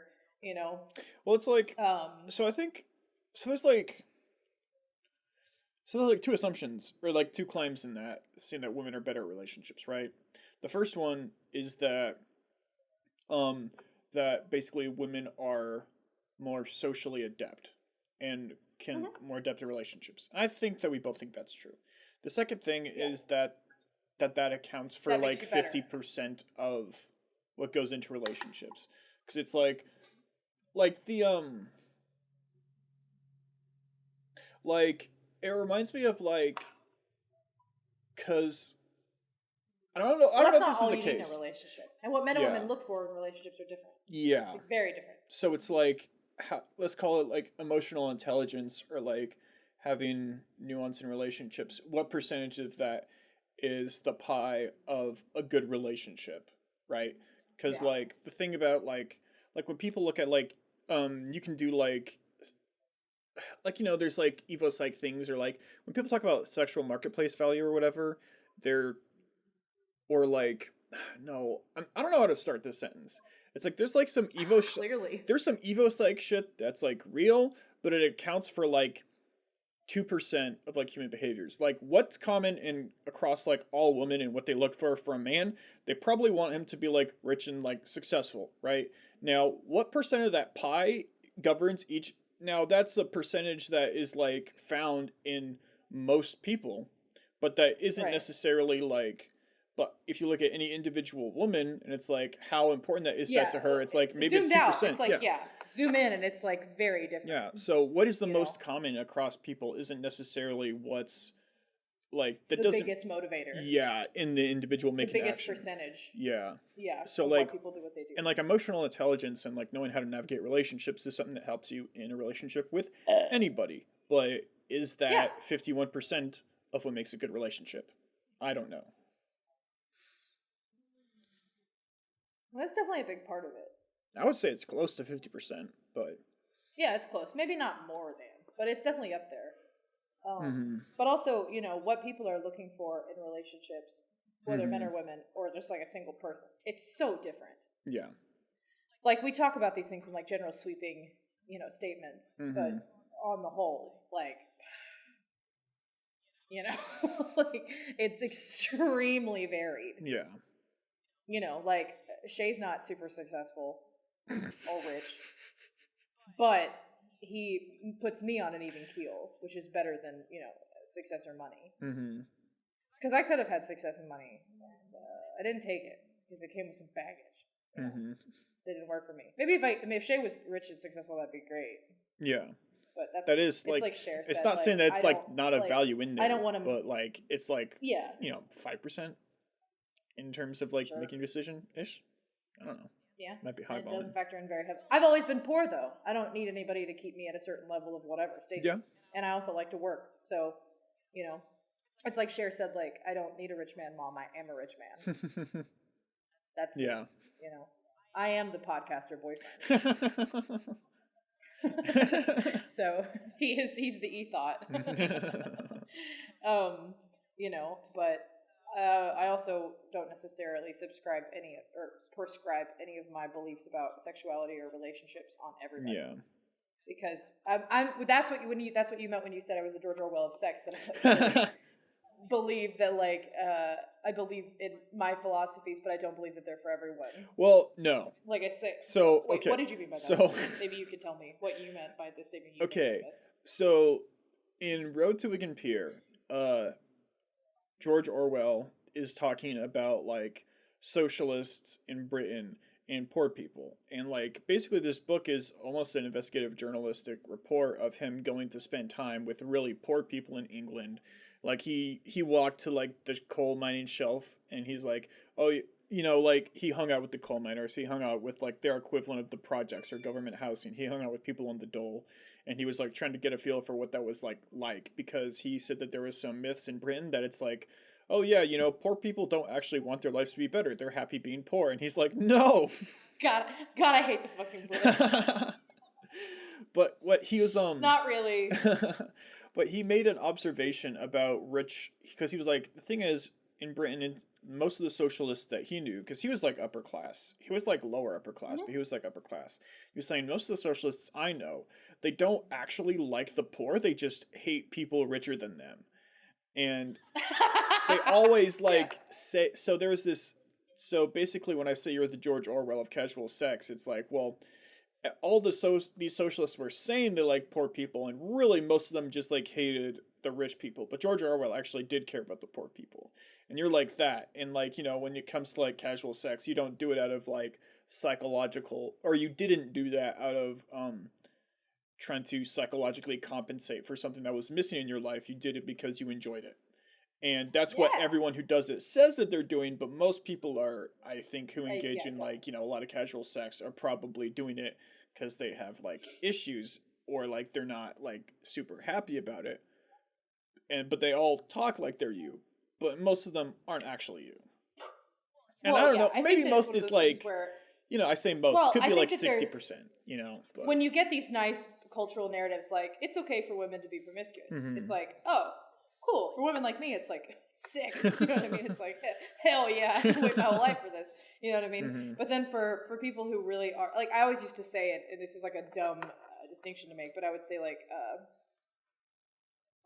if you're like having sex with a lot of people, you're not a slut. A slut is somebody who's like trying to compensate for something that's wrong with them, or trying to compensate with feelings of whatever, or did it for attention or something like that. And obviously this is like a dumb distinction to make, really, like on a linguistic level. But what I meant by that was that, like, I did know girls who slept around because they needed attention, or slept around because they did, their motives were not pure, I guess. Yeah. Meanwhile, I'm, I'm getting it in pretty fucking frequently with pretty much whoever I want, for the most part. Yeah. But it was because I knew what I was about. And this is a distinction I probably wouldn't make today. Like, I would never say that to somebody. Well, it's not a definition that anyone else shares, so... Well, yeah, and it's also, like, I'm not defensive about it. I wasn't really defensive about it at the time, but people would be like, well, you and her are the same. And I was like, no, we're not.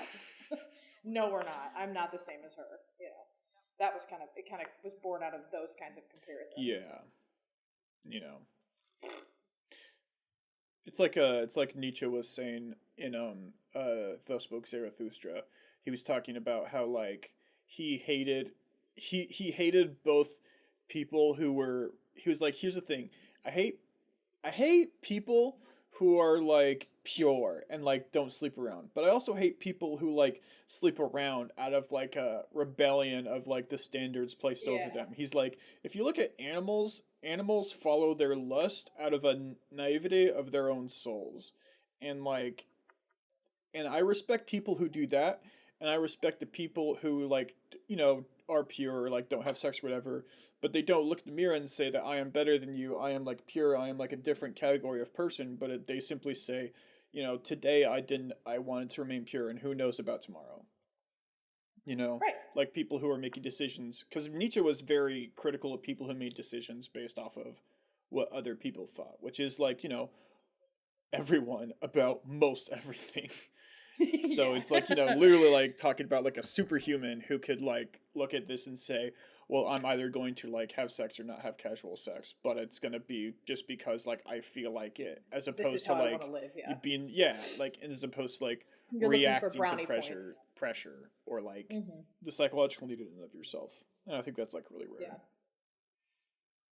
But yeah. Yeah, because I try to like I examined my motivations like around the time that I was the most promiscuous, and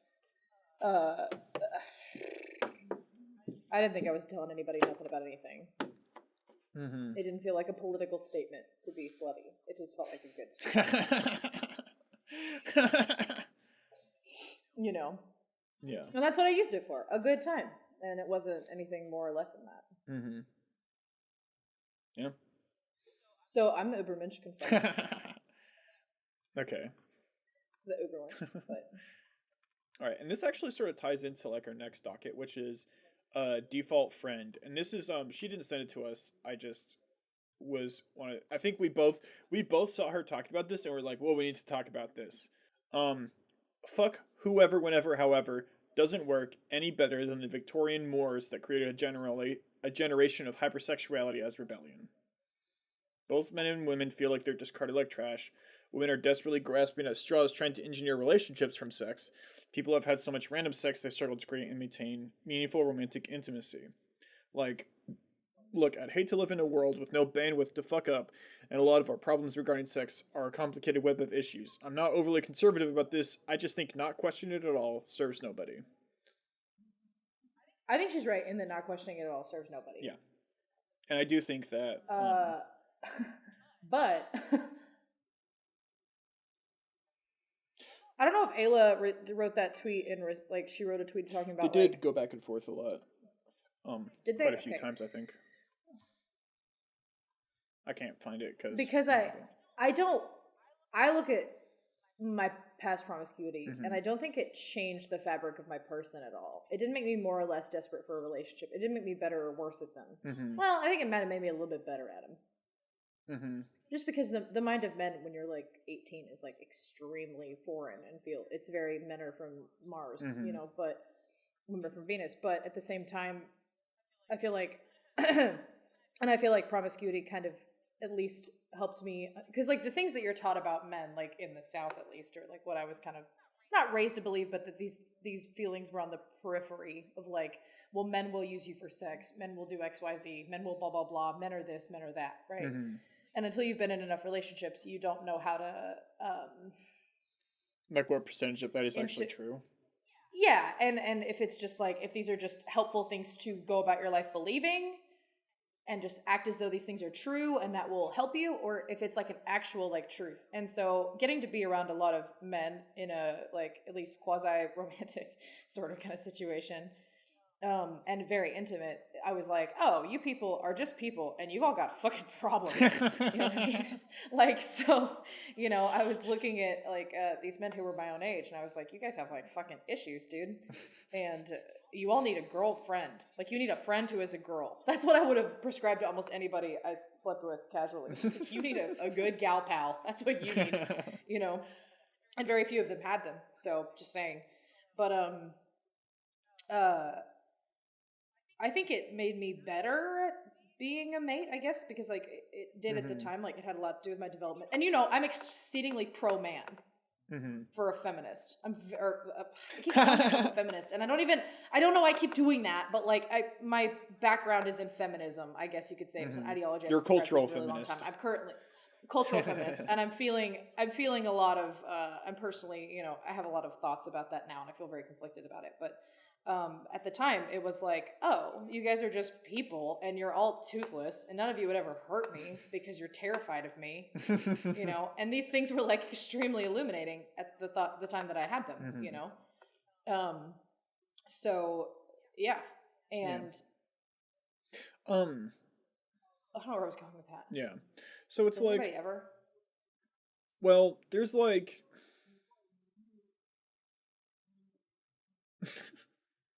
no, we love tangents on this show. Well, I just don't know anybody who's been a hoe and felt like it ruined their ability to be in a relationship. I just don't know any of those people. Well, it's I like, believe this that they isn't exist really because like, we talk about them all the time on Twitter, but I just don't know any. I mean, I literally don't know a single, I mean, and I knew plenty of girls who got around, but I don't know any of them that it like ruined their life and they felt like it was harder for them to find a relationship because of it. I just don't know. Because well, I like, don't think that's really what quickly, like default friend is like really talking about. I think she's like, she's saying it's implicit. Is it? I think she was like, I think so. Well, it's like, well, she said women are trying to scramble to turn sex into relationships. Yeah. And that also rings untrue to me because I feel like I knew within 5 minutes of being around a guy whether I wanted to date him or fuck him. You know? And yeah, but like she's not talking about like, I don't think she's talking. So like default friend is like working on like an arranged marriage company, right? And she's like doing like startups and she does like sort of social blogging. And I feel like and we like her a lot. I'm just I love her, yeah. Over here. We love she's her. Great. But like I feel like she's trying to gauge like the average person and like what they need rather than like what, because like I don't want to be like super arrogant about this, but you know, this sort of like corner on Twitter is sort of like weird outliers in a lot of different respects. I feel like there's not that many people who you are like super close to the average, right? Like it's a lot of like Silicon Valley types and like trans people and like. Yeah, I agree. I'm saying like even people I know in my personal life though. Yeah, I mean, I don't know. Maybe it's that's like a claim. It's like I don't know. I believe that these people exist because enough people talk about it. That they have to exist. I just never met one. It might exist at like. I think that's a little weird. I mean, this might be like the female version of like an incel, right? Like someone who's like very unsuccessful in like dating, except in men that just is like you just absolutely can't get a date, can't get laid. And in women, it's like you're able to have sex, you can't but get anybody to date you. Yeah, you can't get like dates or like relationships relationship. or whatever, right? And you know, so like we were talking about, like the if I was the true femcells, sluts are the true femcells. Yeah, Your it's like first folks. what was it? Wasn't there like a Tumblr post or something that was like, yeah, women get the friend zone too. It's just it happens like after sex. That and that women just accept that people don't want to fuck them. Meanwhile, men, on the other hand, I feel like they don't accept that. I feel like women definitely. Every single time I've seen a woman get like, you know, someone's like, yeah, I wouldn't have sex with you, even if it was like not even like on the table or whatever. They get like very upset, and it's like, you know, guys do too. Nobody just goes like, oh yeah, okay, you're right. I'm just not hot enough for you. It is still a feeling of like inadequacy. It's very strong. Women just don't have a fucking autistic term for it. We just call it, okay, that guy didn't like me, and we move on. We don't build a fucking political like thesis around it. Yeah. Is and what I mean. Fucking knows. And you know, there is no like. It doesn't really seem like there's a competing like a mirror version of. Well, women just go back to their groups of female friends and they go, "Fuck that guy. What does that guy fucking know?" Blah blah blah blah blah. Whatever. You get your like self-esteem like patched up, and then you fucking go out and do it again. And men don't have that sort of social structure around them that just goes like, "Yeah, fuck that girl" or whatever. I mean, I don't know. Maybe they do. Some men do. It's just I think. But I don't feel like it. I just don't feel like maybe it gets through to your, you know, heads. Maybe. What are you talking? What are you saying here? What are we talking about? I'm just saying. What are we doing here? I'm just saying, women. There is a group of men, obviously, that have politicized rejection, and they've turned it into this, you know, huge like pill and worldview, right? Yeah. And there is women like just don't do that. Yeah. There is no female equivalent of that because women are treated or women are trained that like. Yeah. There isn't really like a female equivalent of like. Women don't have a resentment politics built around dating.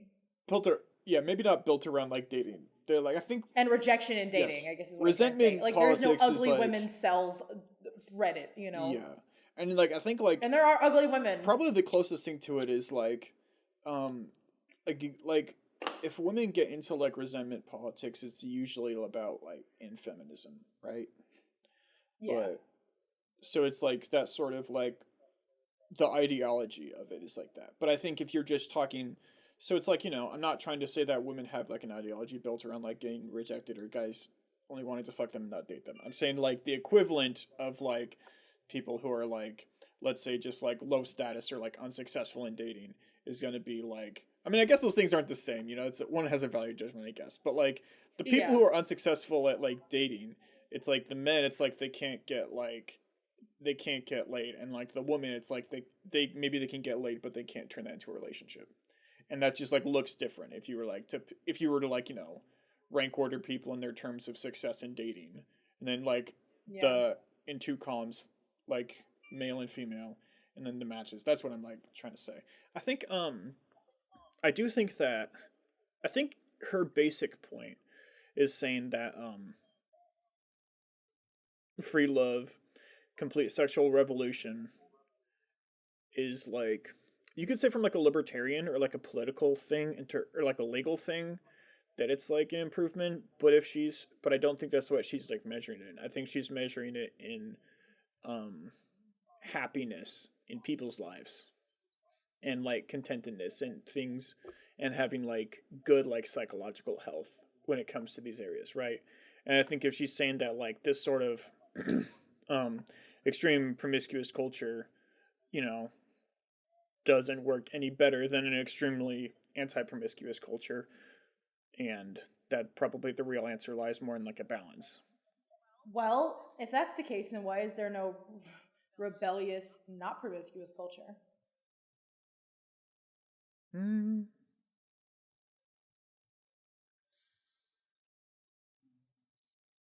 Because you aren't seeing a return to promise rings. Yeah. Like we've all kind of agreed that that's kind of stupid.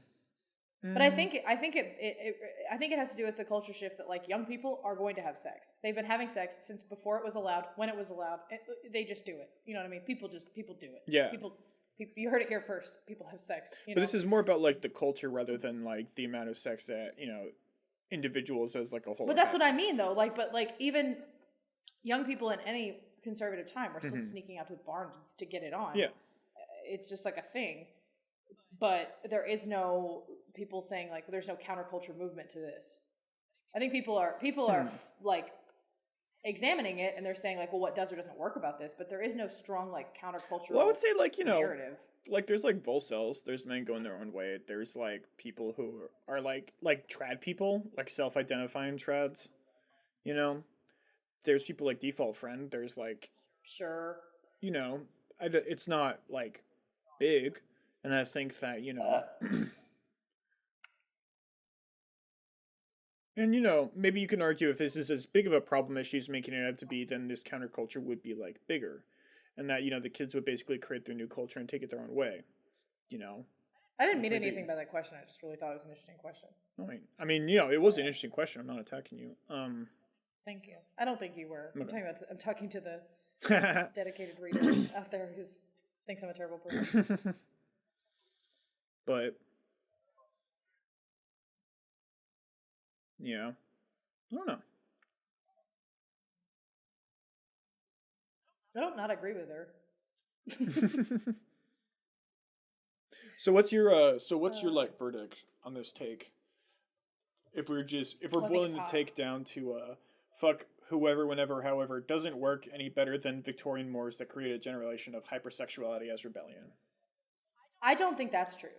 In the sense that I just think that there's more damage to people around sexuality in extremely conservative. It's not in obvious ways in extremely conservative like sexual cultures. Mm-hmm. The damage is normally like waylaid. It happens later because like when you rob people of their autonomy and their sexuality, and they have to get married before they have sex and things like that, that causes more problems down the line than it does if they kind of get, it's like more pain now for less pain later, or less pain now for more pain later. Do you know what I mean?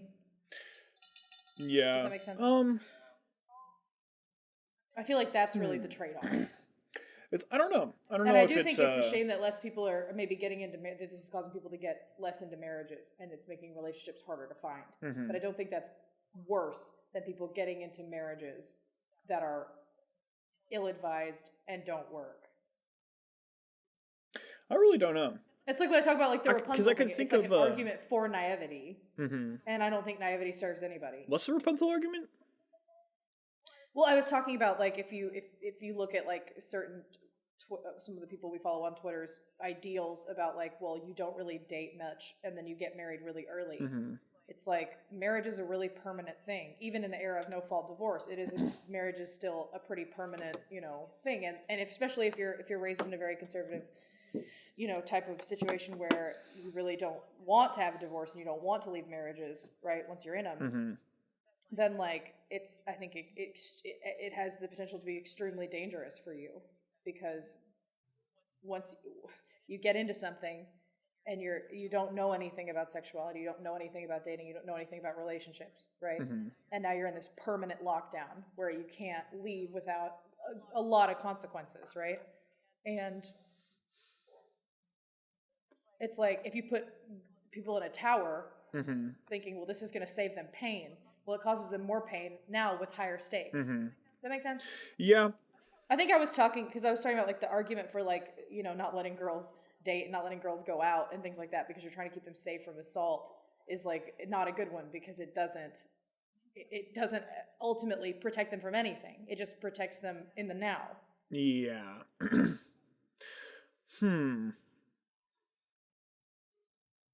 And obviously we're talking about worst case scenarios here. Yeah. So it's like, from know. like a philosophical stance, I want to say that she's right, because I think that like, in terms of like, a lot of my other beliefs are like, well, history is a series of continued overcorrections, and the only thing that really doesn't overcorrect is technology. And even then, it's like technology causes problems, and then it tries to solve them, and then it causes other problems, and it tries to solve them.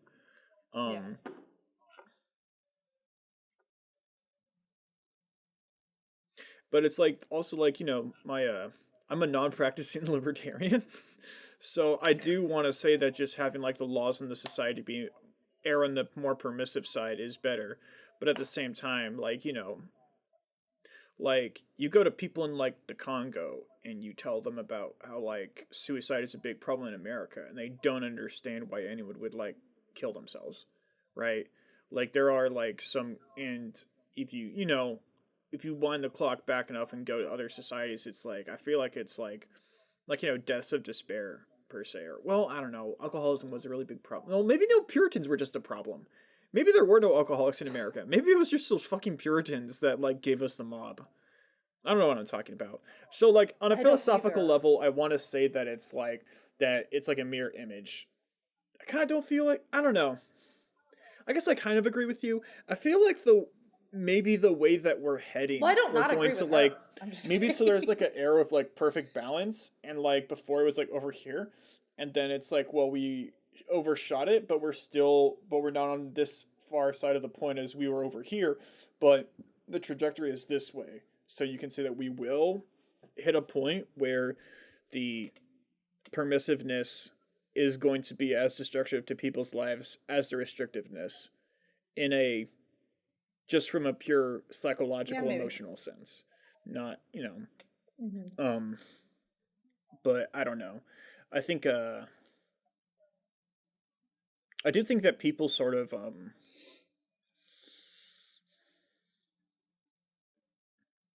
but yeah, so I don't know I don't know if I would like weigh them even on the scales, but I do think that like having like promiscuous casual sex, sort of like the culture and the ideas surrounding it are not correct, and I think that conservative movements and traditional ideas have something to like they have like critical things to say about it that I would actually like agree with.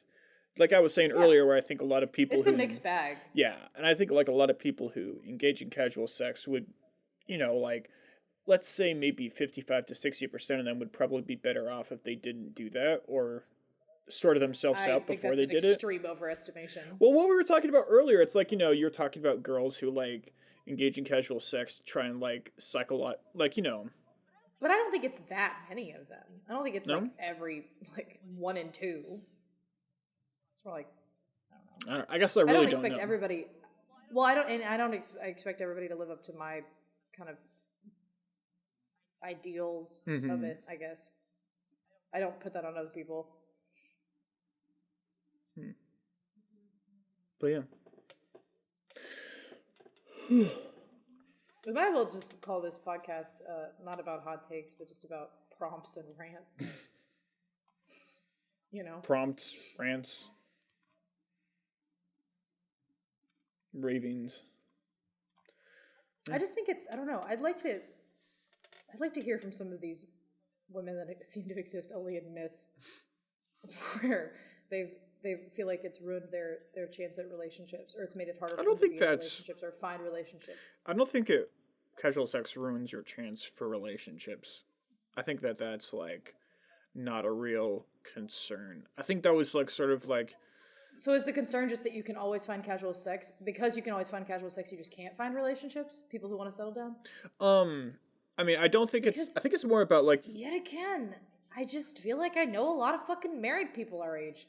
I mean, yeah, me too. I do think on a certain that, level, like, there's always going to be like a bottom class or whatever of people who are doing these cultural narratives for bad reasons that are even harmful to themselves. Yeah. But so I think it's more. That's true of every era of everything. And it's like, I think every culture has the potential to bring out the worst in people. Yeah. So, and I think if you think about like the culture of like a permissive culture versus restrictive culture, I think like it's not like I don't think that people are being harmed for engaging in permissive culture. It's like if like the people who like people who are like more harmed by like the culture aren't people who are harmed by like the act. Like I think the culture whatever creates like different standards and different expectations. Like the dating game is very different than it was like 100 years ago. Oh yeah. And like I think that there's a lot of people who like aren't suited for that. And a lot of people who aren't finding success. I mean, I saw a take that was all this incel stuff can basically be explained by the economy. And if these men had like better paying jobs, they'd be getting laid. What? Okay. Yeah, I don't know. Just throwing that out there. Yeah, because their ideas definitely are not. Their ideas are a big turn on for everyone. Yeah. Oh, what's on me? Oh, what's it was? Oh god, that's my brush. What am I even trying to? What am I talking about? I don't know. I don't know how we got here. Yeah. No idea. But like people who are out of place like people who are better suited to traditional society, who are more suited for like something that's like very stable, who don't necessarily need to like find themselves sexually and can just like pair up with someone. Yeah, the non-self-identifying trash. Yeah. Like I think that those people would be better off in a more restrictive society. And I think also a lot of incels like they say they'd be better off. I doubt. And me, I'm Hedda Gabler. I'm killing myself. Yeah. Sorry. Yeah. I'm either gonna accrue so much power, soft power, that I'm gonna end up running a nation, or I'm killing myself. It's one or the other. Yeah. That's just But I think Anna. Well, even people who are. What's she saying? People who hate texting, like people who like social cues and like facial cues, people who hate texting. If you hate texting, you're kind of fucked in today's dating market, Because like if you're not texting a girl and you're like talking, she thinks you're not interested because that's just like the standard. Yeah, sure. So I'm not saying that I'm not going to be able to find anyone. I'm just saying it's like a big minus. So there's like it also helps to this helps if you can communicate this. I'm very bad at texting. Because I'm bad at texting. I tell people that. They don't believe me. Well, but you're it's true. not. No, I'm very bad about texting people back and responding to DMs and things like that. I read them, I write a response in my head, and then I go on about my day. All the time. All the time. Lotus is always like, I feel so bad for getting back to you weeks later, and I'm like, it takes me days. I'm just a little bit better at it than you. Yeah. But you know, I do think it's Anna Kutch. What is it? Red Scare Anna. Red Scare Anna. Yeah, sure. She talks about like in an attempt to save the outliers, we're like blowing away what works for the majority. Yeah. And I think that that's not 100% true, but it does feel true. You know what I mean? It feels like not true. Mm-hmm.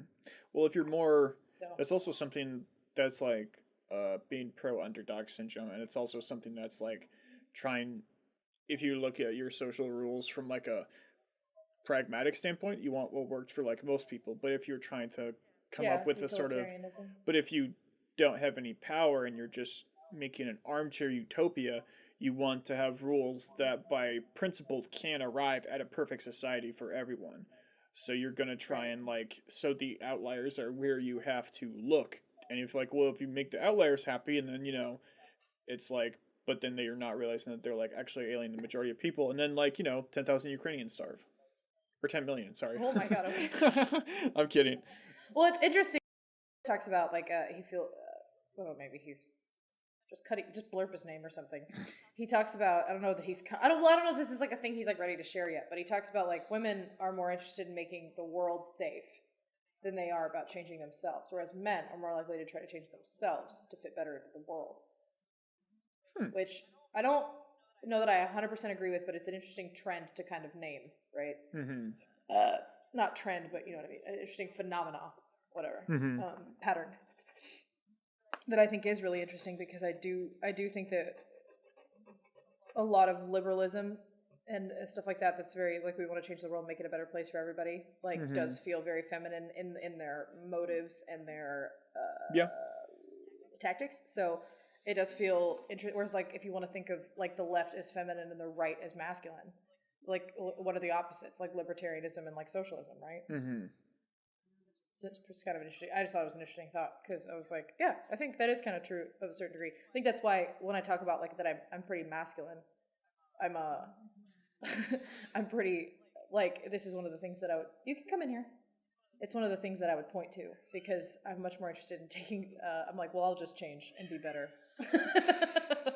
I'll just be better than, other people, and I'll be fine. Yeah. But it's kind of, don't nod at me. Shut up. But these things are kind of funny. Mm-hmm. To me. But it seems, I don't know, don't you think that feels kind of true? I don't know if men try and women try and change the world, and men try and change themselves. Or like society, I guess would be a better thing to say. Like women will try to change the way that, like feminism is. I think this is like a concept. Is it better? I think that's where it came from, because I said feminism is an attempt to change society to be more kind to women or more equitable to women, whereas like most men don't. Why the fuck did we get to this? But it's like women would rather change the social structures that we live in to be more equitable to women, rather than just build tougher women. Yeah. And again, this is what again it's talking about, trying to save like the 10% most vulnerable women harmed by society, right? Mm-hmm. And rather than like just assuming the other 90 can like make it if they'll toughen up a little bit. Toughen up is a bad word, but you know what I mean. Like, but if they were better suited to deal with it personally, rather than changing what they're they're dealing with suited. And if that theory is true, it would also sort of explain why like we have like twice as many like female ancestors as we do like male ancestors. So it's like, it's like if you're a man, you're like women on average are going to have like one kid, and then men are either going to like die or have two kids. Just like pure numbers, like going back. I think it's like studying the mitochondrial DNA or whatever.